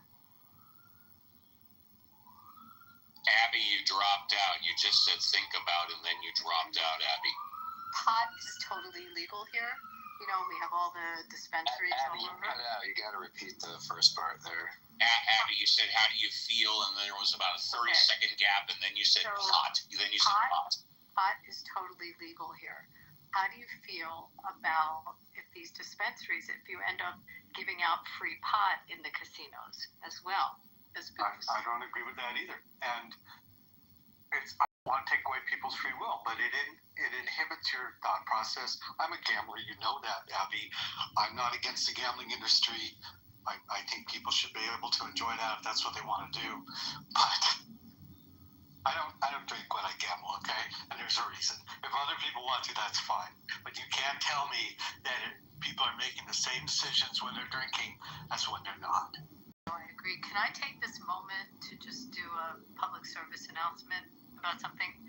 There's a series, it just came, it's on Paramount, for those that can stream Paramount, called 11 Minutes. I'm going to put it in the chat. It's very, very hard to watch, but it's a story that needs not to get put under the carpet. It needs to be told, and everyone needs to see this. It's the story of the horrible mass shooting that we had here in Vegas, and it's over 800 people were wounded and shot, and 58 people died that day. And the footage, I live here and lived through it and never knew that they had the footage that they have, but they basically have footage of all of these rounds of shots as this guy was shooting at everyone. So Mirage Hotel, yes, Abby? No, this was in Mandalay Bay. He was shooting. I'm sorry, Mandalay Bay, sorry. And it's 4 episodes in this series, and it just came out. The first episode and a half is the actual shooting and watching people get shot. It's very hard, but it's also just surrealistic when you hear all the shooting. The second half of it is really about the resilience and the people that escaped it and then went back in to save others and got shot. And it's the stories of different people, some the families that lost people, but also about these heroes, just these like off-duty cops that were there. And I mean, I get choked up talking about it. It's just pretty incredible. They only showed one of the hospitals that they took everyone to, and there was, I knew that night. I had a friend that was at my house that's a surgeon. We saw him leave my house at a little after 10, and we didn't hear from him till 7 o'clock the next evening when he came up for air from the OR. And it's just stories of how the whole thing unfolded, and then the investigation afterwards. Hey, Abby, does it pretty include? incredible.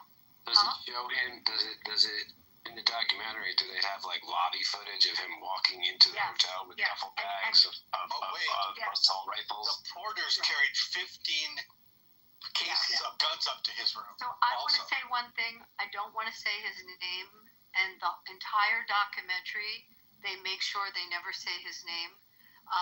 And it talks a lot at the end. I mean, it talks about gun control, but mostly about ARs. And the bump stock, obviously the law changed after the shooting. But, they try to highlight you see him, you see all the footage. They interview his brother, and, they show the police investigation of it. But through the 4 episodes, they never say the guy's name. I don't want to say it. No. Yeah, and he was shooting into an open-air concert venue with thousands of people all scrunched together, right? Yes. 20,000 people. 20,000 people, open-air concert. Yeah. It was a country music show, I think. Jason Aldean was singing. They also show, you see Jason Aldean running into his bus and hiding down on the floor of his bus, and you see all the bullet holes into Jason Aldean's bus. It's just an insane, horrendous event, and I can't tell you. I think that's the biggest mass shooting in history, right? It is. It's the biggest mass shooting. In our country. People. That's 58 families ruined forever. Well, not only the 800 people getting shot, losing an eye, a limb.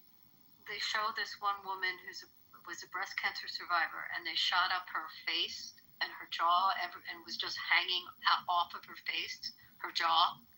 And one of the things that happened is these people all met up with the people that saved their lives. So there was just like another woman at the concert that had EMT training, and a whole bunch of them went over to the Tropicana Hotel. They went into the different hotels and the lobbies to try to find a safe place. And just how some of them were saved. People carried other people out.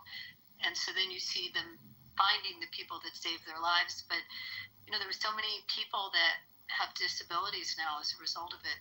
And then MGM settled out. It was over $800 million that they paid out to the families and to the survivors. It's pretty incredible, but it just can't be forgotten. And when you see the amount of guns that this guy had, so our laws changed after that in terms of what you can bring into a casino, and no one was ever going to be going up with that many suitcases. But they check now. I mean, it changed. Also, there were no exits; people couldn't get out. There were fences everywhere. They were trying to make it hard for people to sneak in, so they built incredible fencing around this venue, and then people couldn't get out when the shooting happened. It was really bad. I can't stay at the Mandalay Bay since that. Yeah, well, that room is not a room anymore. No one could ever stay in that room. But did you know the story of that there was a nanny with an infant on that floor? It was the only room that this guy was a high roller, and he rented out all these rooms.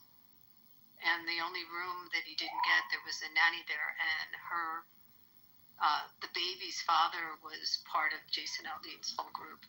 He was well known, actually, as a gambler. Yeah. And didn't he travel with someone, I'm doing this from memory, I'm sorry, who was an Asian, who they presumably saw her berating her all the time. He had a really weird personality, obviously, and he was known in the hotel. And then the worst part is that there was another festival that's massive here called Life is Beautiful. They have it every year. And this kills all the conspiracy theorists that somebody was after right-wing people, because he had taken out a room at a building that overlooked where Life is Beautiful was and checked into it with the suitcases, with all the guns. But for some reason chose not to shoot up that festival, and then picked the country music festival to take down. You gotta see, it just makes you scared to go anywhere.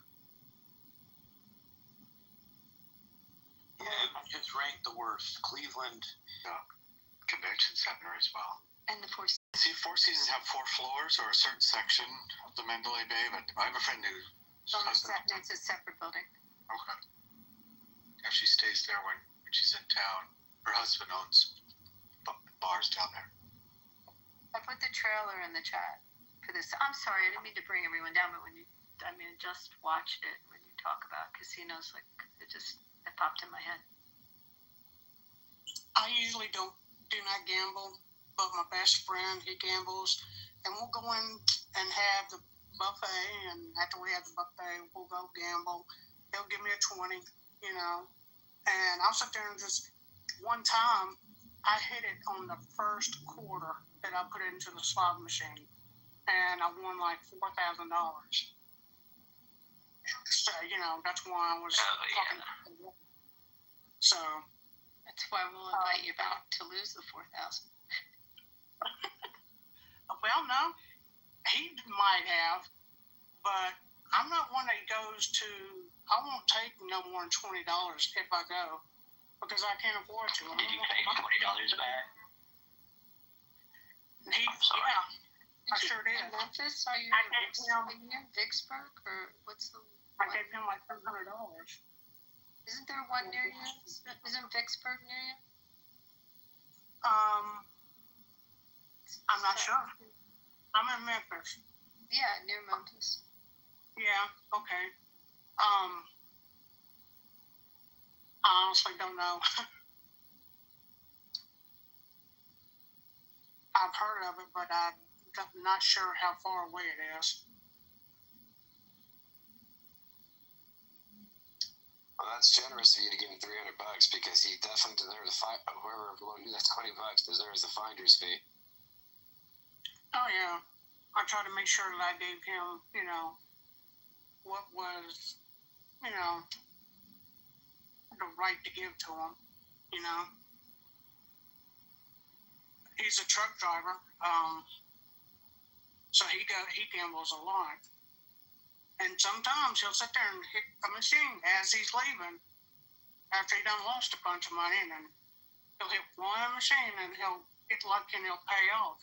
So, but he's a bit at gambling as well.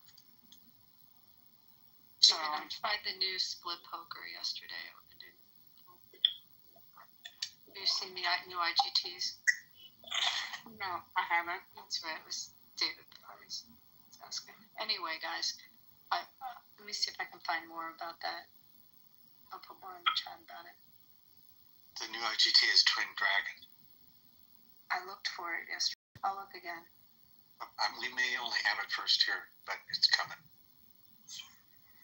And by the way, I'm about an hour, maybe an hour and a half away from where they are putting those buildings for AI.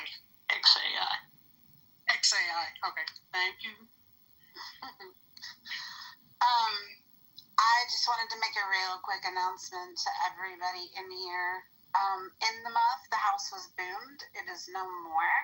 So if you enjoyed or participated in conversations over there, we have a replacement house called Snatched. It is a private house by invitation only, which means no John Kitover. So if you're interested, just click on the link above and answer the question. And as long as we can validate that you are an authentic person who we've heard speak or we just know well from Clubhouse days, you are in. What happened? Why did it get moved? Mojo boomed to Abby. I assume he was just done with the drama and decided to take a break from Clubhouse for a while. Okay. Ken, come up. Ken will be able to tell you the story of the person you were talking about in Wannabe. Yeah, did you invite him?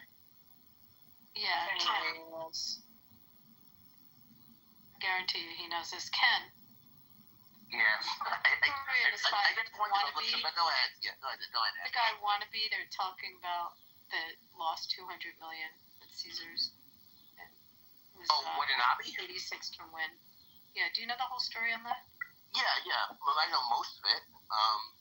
So, he was a player around town. I mean, mostly he played at Caesars, and he lost whatever number that was. I don't remember if it was 200 million or some extraordinary number. You could Google this guy, by the way, okay? And he was somebody that I guess inherited a business, from his family business that was worth a lot of money, and he just ended up blowing it, on gambling. And he played, do you know? Oh, he played everything. I remember when, because he played at Wynn also. Steve at some point, when he got slow on paying his markers, Steve actually recognized the guy was a problem gambler, and Steve cut him off. Once he got the markers paid off, that was it. He was done at Wynn. Okay, but I kind of remember. I think they put in. He may have even been playing electronic table games back then. They may have put like a high limit, like single zero roulette wheel. I don't. I mean, it was. I think he played everything. I don't recall. It's so long ago. I don't think he was just like a dedicated baccarat player though. I think he played, all sorts of games, including machines. So, I mean, I don't know why so much matters what he played. That was part of the question, or Abby? Yeah, I'm sorry. What? Was it an integral part of the question what he played? No, I was just curious what he lost it on. Was it the table games, I assume? Well, yeah, but I think he lost on machines as well, by the way. And he was drunk 24/7. And they would buy him, give him the most expensive possible alcohol. And I think that was part of the lawsuit eventually. It was, they were knowing, keeping him gambling while he was intoxicated. Oh, yeah. And I don't know if he may have been a lawsuit. I don't know if he won it. Mostly, they actually made a special, they have these tiered casino cards.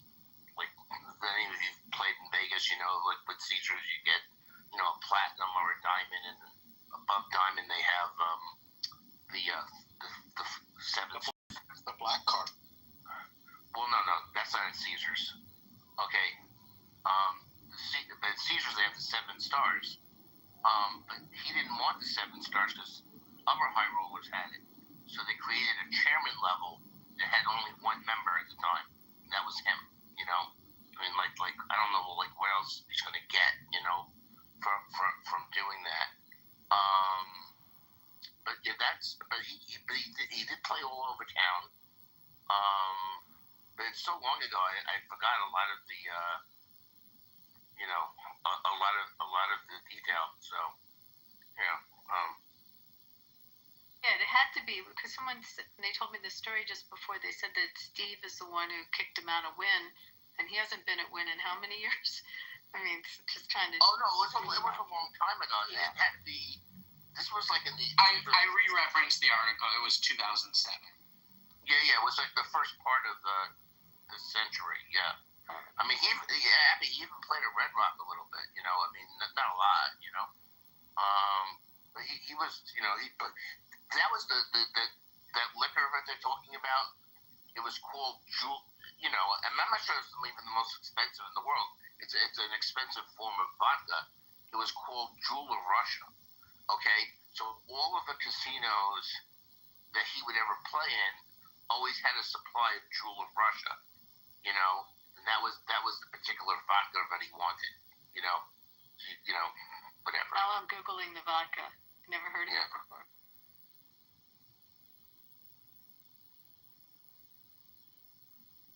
But he may have asked for that, right? I mean, I go to a Native American casino, most of our larger ones in Washington, and I see high-end tequila brands that I've never seen before. I asked the bartender, they said, well, we have a high roller, and he asked us to stock this. Yeah, I mean, that's not, it's not, I mean, he's not the only high roller that gets taken care of like that. But he's one of maybe the biggest rollers that Vegas ever had, because, generally people, even if they have it, cut themselves off before they lose $200 million. But you would think. There's different levels of that vodka. Looks like the high-end stuff's like $200 a bottle, something like that. Yeah, and the article I just reread, it says in 1 year he lost $127 million, which was 20% of Caesar's Palace revenue for that year. Wow. That makes no sense, by the way. It can't be. No, it would have to be EBITDA. It couldn't be revenue. That number would be too low to be 20% of revenue. Caesar's does, and by the way, I'm talking about Caesar's the whole company. Yeah, I think they meant just the one casino, not the whole company. Even the whole casino. I mean, that casino has to do they do over in revenue. It does over $1 billion, easily over $1 billion in revenue. Because it's not just gaming. There's hotels. There's Celine Dion. There's I mean, no.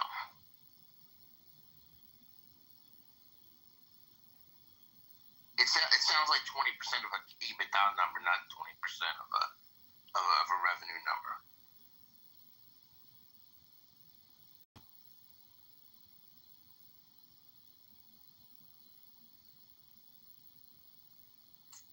Well, I never get to go blow money like that, so I don't get into it. I was put on disability about 2008. No, 19. I'm sorry. 2019. And I promise. Oh, go ahead. Sorry, Brad. That's okay, love. I was just saying, I'm on disability, and trust me, it's not a lot. I promise this is the last time I'm going to spam it, because I'm going to go on mute and work on painting for a little while. But some of you regulars for In the Muff that are down in the goo, if you click on the link and join the house above, it's a replacement house. It is private by invitation only, so there will be no John Kitover in those rooms. You're welcome to join as long as we know you as regulars. Poor John, he's really sad. We're putting him out of work this week. Oh, what else will he record without us? Right. Serendipity, I was going to ask, and if it's confidential, please say it's confidential, but is the reason why the replacement, the snatch is happening is because of John Kitover only, or are there other reasons? No. I didn't think so, yeah. Yeah, no, and it's, no disrespect to John, but enough people have expressed a distaste for the room streaming, and really the only way to circumvent that is to do a private house. So, yeah, it's not meant to be an exclusive house. Yeah. There will probably be people in there that you love and hate, but it's just essentially meant to bypass the streaming. Right, which is why earlier, about an hour ago, he called it the Uncle Steve room, which he was close. He was close enough, but of course the Anons can come in and stream it anytime they want, so. Right. And like I said, regular listeners will be added without needing to confirm who you are, because I know a lot of you, like LSL and Elizabeth down there, Weavy, and Yoav, William Wallace, of course, and Michelle. But if we don't know who you are, someone will need to vouch for you to get in. And like I said, it's not about exclusivity. It's just Mr. Kitover is very creative with his accounts and his personalities. So we do want to at least verify that you are just a legit listener. And serendipity. Well, one more thing, because I have to ask, since I came in this like an hour and a half ago. From a slang point of view, the words muff, as in the muff, and snatch, in the snatch, they are somewhat related. Is that just a coincidence? Snatched is on fleek, Steve. It means perfect, okay? That's not the way I was raised, but I'm glad I knew that now. So, it also is a movie with Goldie Hawn and Amy Schumer. Yeah, that's Monica's story. It's the movie, okay? Yeah, It is snatched with an ED. Not Monica, not Monica, please forgive me. Serendipity. I didn't see the ED. I have bad eyesight. Now I get it. It's not snatch, but it's snatched. Got it. Correct. We're ladies in this joint, okay? Yes, we listen and put in when possible.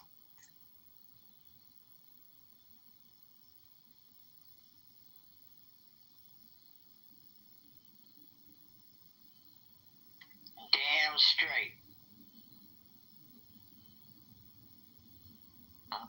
Did Roger get kicked off the app again? I guess not in the room for a while. Does anybody know? No, I think he left. Yeah. Yeah, he is just deactivated. He does check in periodically, but no, he wasn't clipped. It's just given the drama of the last few weeks, I think he just decided enough is enough for now.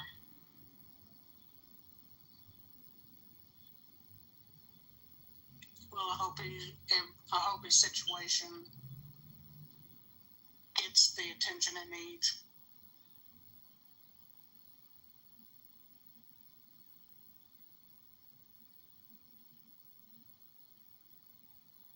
I think he's trying to avoid attention.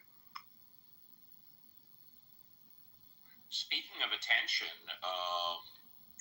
Dr. Jordan, anytime you want to come back to Casa de Appel, the front door is open there, babe. Yes, let's hang out. It's been too long. I would love to.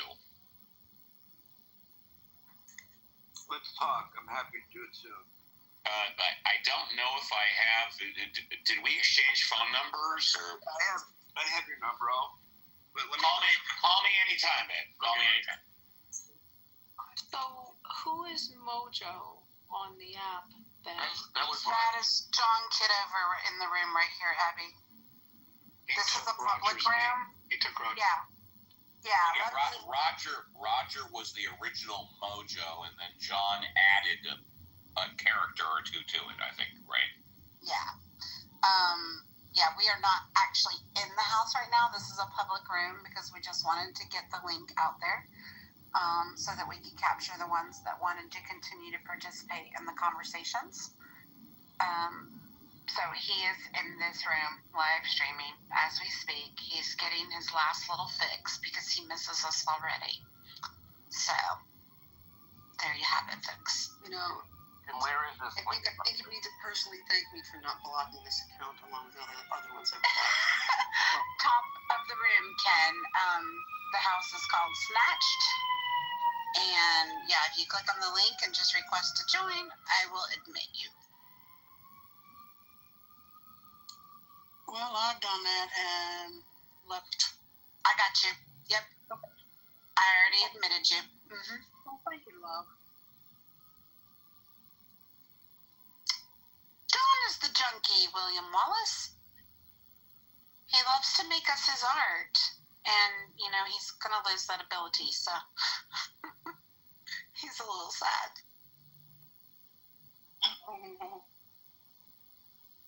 We were chased around one room we went to. And it was so, everybody yelling and this and that. And so we went out that room. Well, there's a reason why people are here. Yeah. Ken, I sent you a message.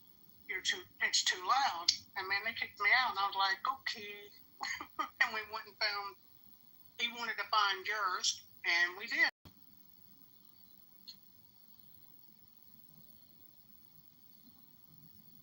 Don't you love the way people say yours now instead of yours? Enter instead of for. Sorry, I was letting people in. No, you're fine. I was just making a joke about Plastic Clubhouse. This is true, William. people say yours instead of yours.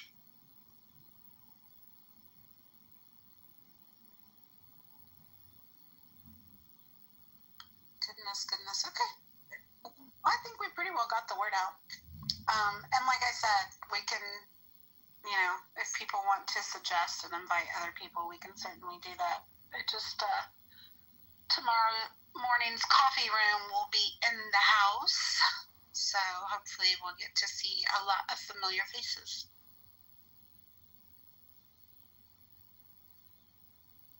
Well, I usually do not wake up till about 11 o'clock because I stay up till 3 o'clock in the morning. It'll be the speakeasy of Clubhouse. Snatched is actually a good speakeasy name. Right? I hope most of it is easy speak, miss. And we stole the Rad. There's supposed to be a G there. Rad G. We got it from the movie, that show, Evil. Is Abby still here? Or no. I was wondering about that. I was surprised that there was the new documentary about that Las Vegas shooting, and it's because I just went to load it and I've already seen it. It says it's from 22. It's not new, so I've already seen this.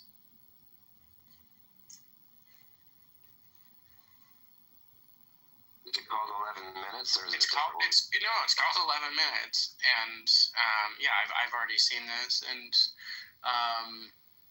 I'm surprised because this is something that I've thought for a long time has been sort of popularly memory hold, even though technically it was the largest mass shooting in American history, and it is if for the alternate history conspiracy minded people, it is a deep, dark rabbit hole. Like none of what the official stories make sense at all.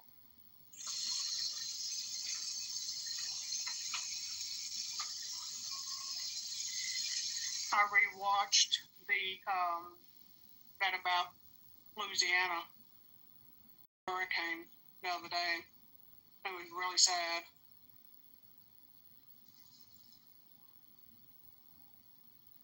I think it's on Hulu. Oh, okay. I would like to watch that. Thank you. All right, I'm going to go paint y'all, but it was great meeting you, Rad. I look forward to talking to you in the house rooms. We love myth. And if y'all want to keep this room open, you're more than welcome to. And if you don't, y'all can boom it. I don't care.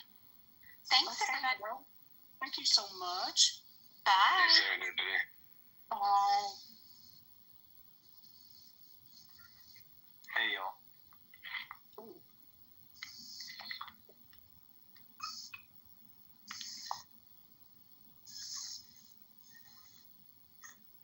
Okay, so what's the temperature where everybody is?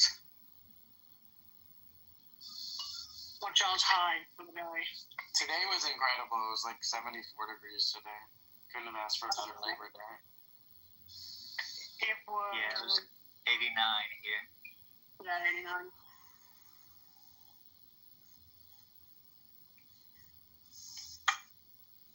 We have not had rain where I live in 3 months. No, it's more than 3 months. This will make 4th.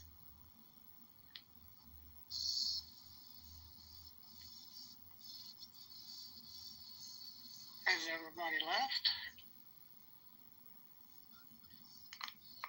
No, these moderators are just moderators. They're not hosts. No way, Jose. See if we can nudge them a little bit.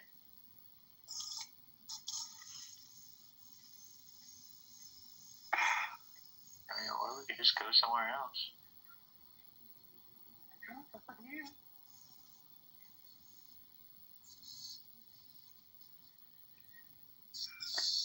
I do not know what these are. I had to come here and turn the water off.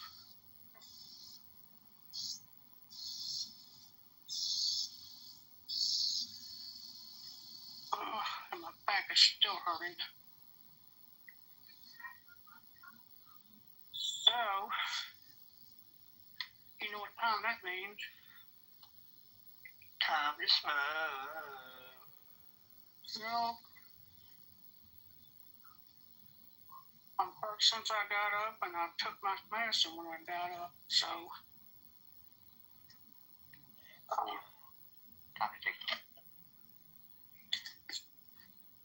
time to try something else. I wish they had talked about legalizing pot, but it really didn't get talked about.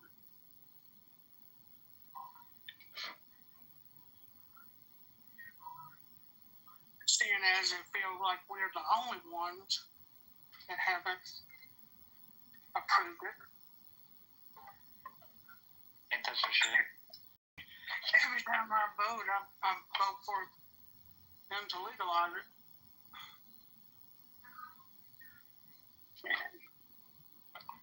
All right.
think even Marshall. But I don't believe that picture was him, nor I believe he wrote those things. I don't believe it.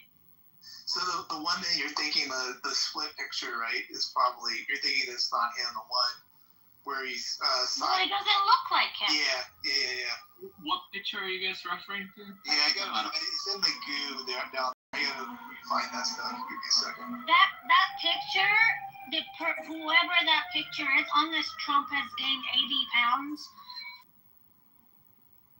Trump looks like shit right now. He has people up his ass. Oh, I'm so happy you're back, C. Don't leave us like that ever again. Yeah, me too. I wanted to know more about it, C. Like, what are we doing tomorrow? See, we love debating. See, I love debating. I know I come out very passionate and it sounds like I'm yelling, but please don't ever leave. No, you come across as rude and just like you're just not a lady like that. You come across as rude. I mean, I have to be honest, and that's I apologize. See, just don't leave.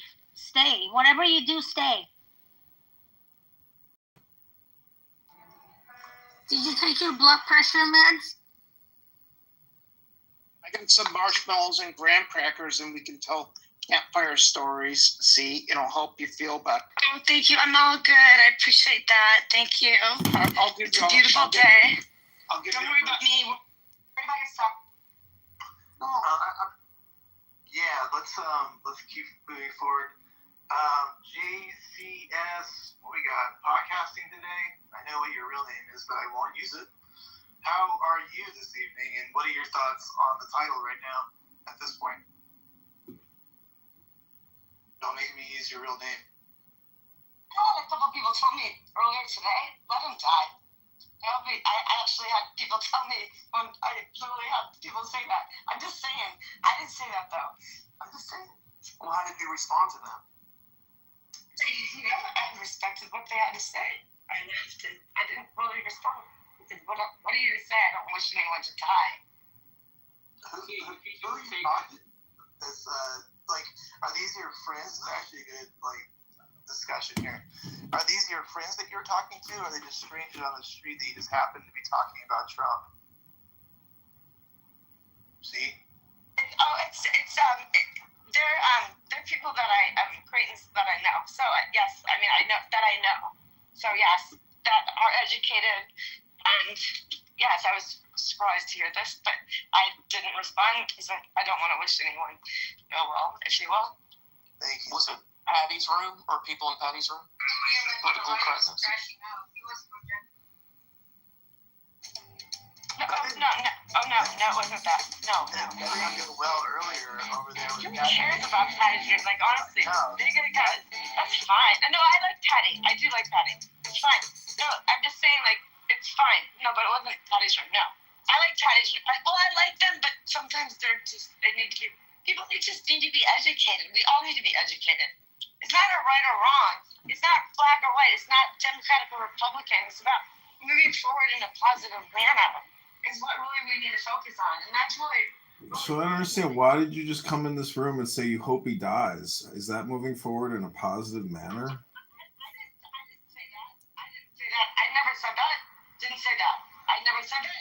I'm not saying that, and I won't say that. And that's not my saying. I'm saying other people said that, which I thought was really bold. I would be fine with him dying. I don't have an issue with it. Well, I'm glad, that's what's called projecting. When you hope Donald Trump dies, that's saying your life really sucks, and you're projecting your own death, and you're a piece of shit anti-American scumbag.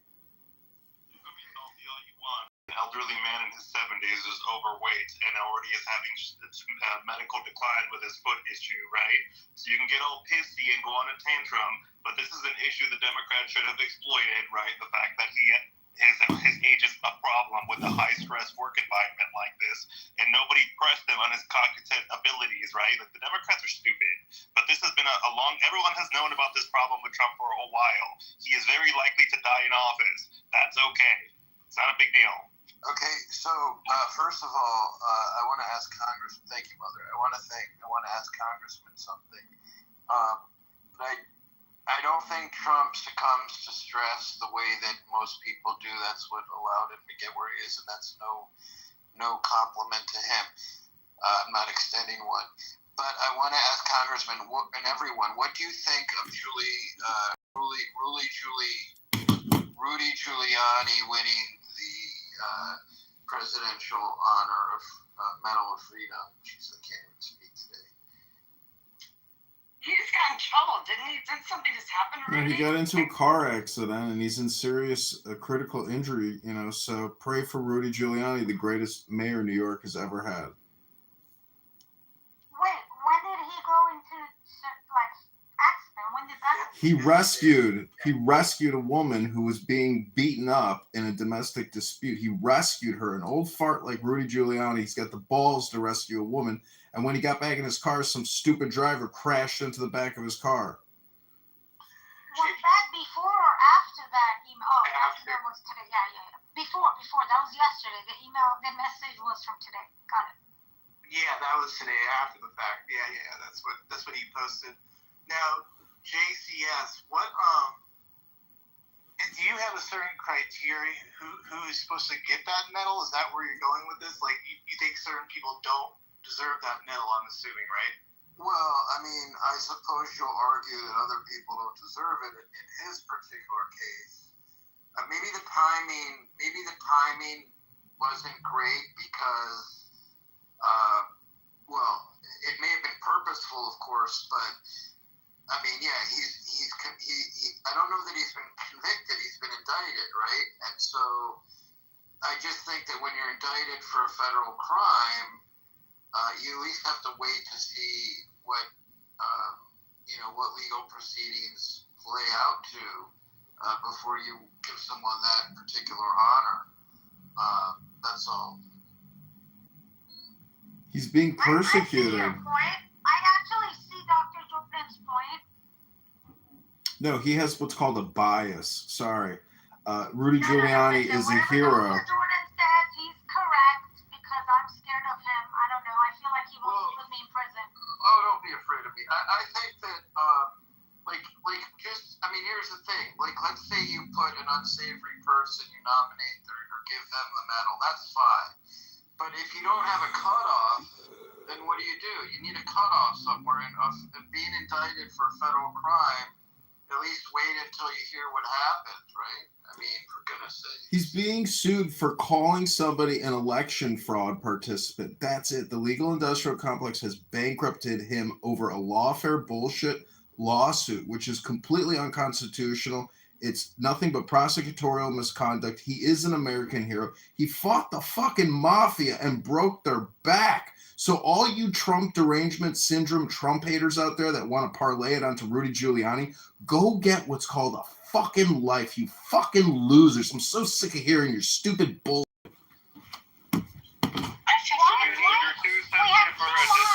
Fucking bullshit. To the audience. What is he doing up here? The guy who... Yes, we all know who he is. He's a dirty bird, though, but you got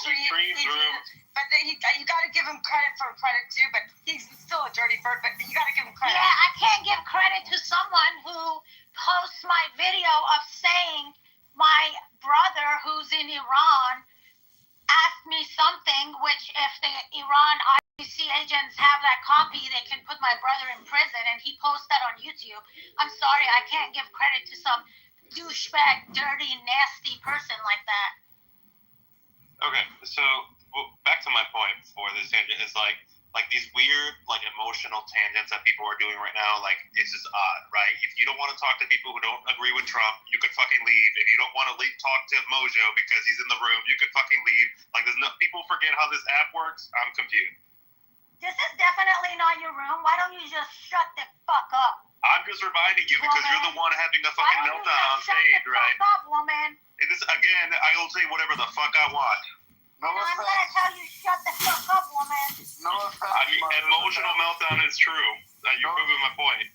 No offense, mother, but that was the professor at her best. That was funny the way she said that. I'm just saying. Reminding people. All right. Glad to see that we have a lot of terrorist supporter here, the least you could do was shut the fuck up and not say anything, because that's exactly did.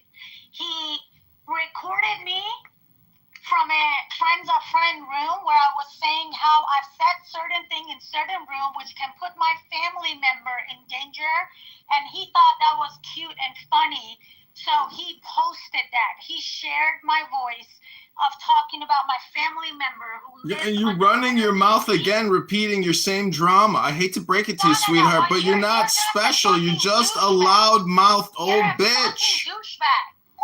You're a fucking douchebag. I honestly thought you would at least apologize and be, oh, I didn't know it's serious, but you're a fucking... No one cares about you screaming on Clubhouse, and nobody in Iran wants to fuck with your family because you're annoying. You're a fucking mentally ill douchebag. Yo, I mean, he's kind of right. You really aren't special. He streams every room. Yeah, He's not targeting and you're really loud. You sound like Mother, but a Persian variant of a loud-mouthed, obnoxious person. Not special at all. Mother, hey, woman, listen. You are not special at all. You know people record shit in this room. They have been doing it for years.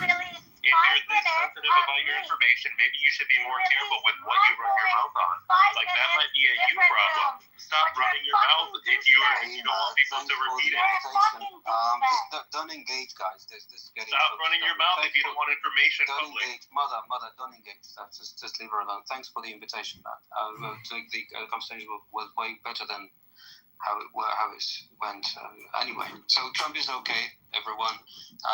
The photos have been been published of the day before yesterday, if I'm not mistaken, depending on where you live, and he's absolutely perfectly well. And all of those are just rumors. They show all of those sickening people who are just kind of projecting their own interiorities on the internet stupidly. That's it. So he's absolutely fine. Everything's okay. What do you believe that Trump has a body double? Just curious of what you think about that. Trump is telling the truth about his health. I mean, it's just ridiculous. If Melania is hanging out at Walter Reed, something was definitely up. Hospital? Yeah, one of the best hospitals. Yeah, you could steal the best hospital. Could Melania have been at Walter? Hospitals, yeah, you could steal the best hospital. Could Melania have been at Walter Reed? I mean, I don't know why it has to be that she's going to see Trump. What's going on with that, guys? Well, because she was not a patient. She was clearly around for someone. Are you sure about that? You saw me. Actually, I think that if it was her, I mean, they would have she would have been able to go incognito actually, and nothing would have come of it. But if she was waiting around, let me phrase it this way. Do you think, in our history, maybe I don't know how old you are, but have presidents been able to sneak into Walter Reed and sneak out of Walter Reed without being known or being seen? No, but first ladies, I'm sure, have. Okay, but not presidents, right? Right, so that's why I'm suggesting that, she wouldn't have been there other than as a visitor, or she wouldn't have been seen other as a visitor. I guess what I'm trying to get at is, how did Trump pull this off? Because this never happened before. We would know if he's there or not, right? I mean, I don't know what's going on here. No, we wouldn't know if he's there or not. But all the other presidents, we did know. Why would this be different? Oh, they handled the press a hell of a lot differently. So, but the press... So that's a fair point. Wait. Fair point. So, of course, yeah, obviously if Obama went in there, the press probably wouldn't do anything because they don't really care as much. But, of course, if Trump were to go in there, they would be the ones who would be like hawks all over that. Yeah, but remember, Matt, we're still debating whether or not he has his right ear or not, or if it's, if it is, if it's gone, if it is a whatchamacallit, prosthesis. A prosthesis. We don't know if it's a prosthetic ear. We don't know if his ear is gone. We don't know if he has we don't know if he has a wig that has an ear inserted into it. I'm of course joking, but we just don't know. What if his ear is gone? The ear was even hit. We don't know anything. We don't know if the ear was even hit. Do you think Trump? We saw the ear. You think it was all a ruse? Is that what you were saying? Well, without facts, you don't know if he was even like it. I mean, we don't know. I mean, we really don't. That's the weird thing. It is really weird, and I mean that honestly. Like, and I honestly, I don't mean this. It is weird that we don't have any facts, and no doctor has said, that he got hit by. I mean, I'm being serious. It is very strange. So everything you're saying is right. Just right. He slapped his ear like he got bit by a mosquito, and the blood came out perfectly. You people are way go to the gym, read a book, do something creative other than coming on here and making shit up, you fucking losers. Shit up, you fucking losers. It's pretty scary what Jonathan says. The right wing, it's funny, the right wing radio broadcasters are, they're making money off of, they're taking advantage of these Trumpian opportunities, which is kind of funny because they're not any good, right? Like, I guess there's a right wing radio host challenging Trump's suggestion that his health is perfectly fine at the moment. I don't know. I'm having fun with you guys. You're fun. You're funny. Thank you. Appreciate you. Welcome. I mean, I really don't want to go down that conspiracy theory stuff, but Matt, it's the same shit. This is the mental health bullshit that they threw on Trump every single fucking time. Oh, he's got all these mental health problems. Mojo, the good thing is when you debate in the hood that might come up and you can be ready for it. You know what I mean? You never know. But all I'm saying is, so someone did die at that event, right? If I'm not mistaken. He was a firefighter, and others were wounded. Firefighter. So how does one stage a death? That's kind of like where I always go with this. Exactly. Shoot my ear, please don't miss my head and kill me. And then we're going to have someone else die, and it's not going to get out. And they're you guys really want to go down that route? Yeah. We know that wasn't staged. How many people think it was staged? That's a bit fucking much, man. People died in the incident, for God's sake. Morbidly obese, honey. Yeah, people died in the incident. Plenty of people died. They're sitting behind it. People were shot in the incident because families lost their dear ones. And yet people talk about it. Anyway, look, the president isn't particularly in an optimal shape, we would say, and this is the reality of it. But he's doing absolutely fantastic. He's relentless, just judging by his demeanor and his just relentlessness and his unyielding, persistent, unstoppable kind of character in the latest press conference he made with the Secretary of Defense behind him, talking about his upcoming meeting with Putin. I'm not for Trump. I'm not for anything. I'm just a human being living on planet Earth, watching a president today, head of state, just trying his best to resolve a critical issue, right?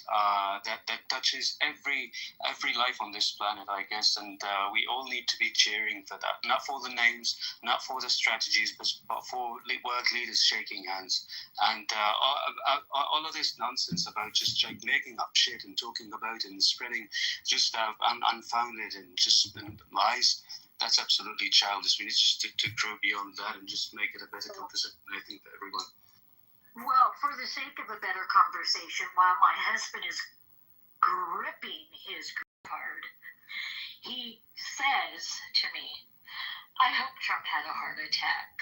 I said, what did you say about Daddy Donnie? Dopamine, whether you're intentionally doing it or not, but I think that's the real motivation, is the brain wants to produce dopamine to make sure it has a good time. Part of this is, I'm assuming nobody wants, the other side doesn't want J.D. Vance to take the helm either, right? So, exactly. You don't want that, right? So you don't. I guess you got to pick who you want, right? In this case, you don't want Trump to go away. I'm Trey.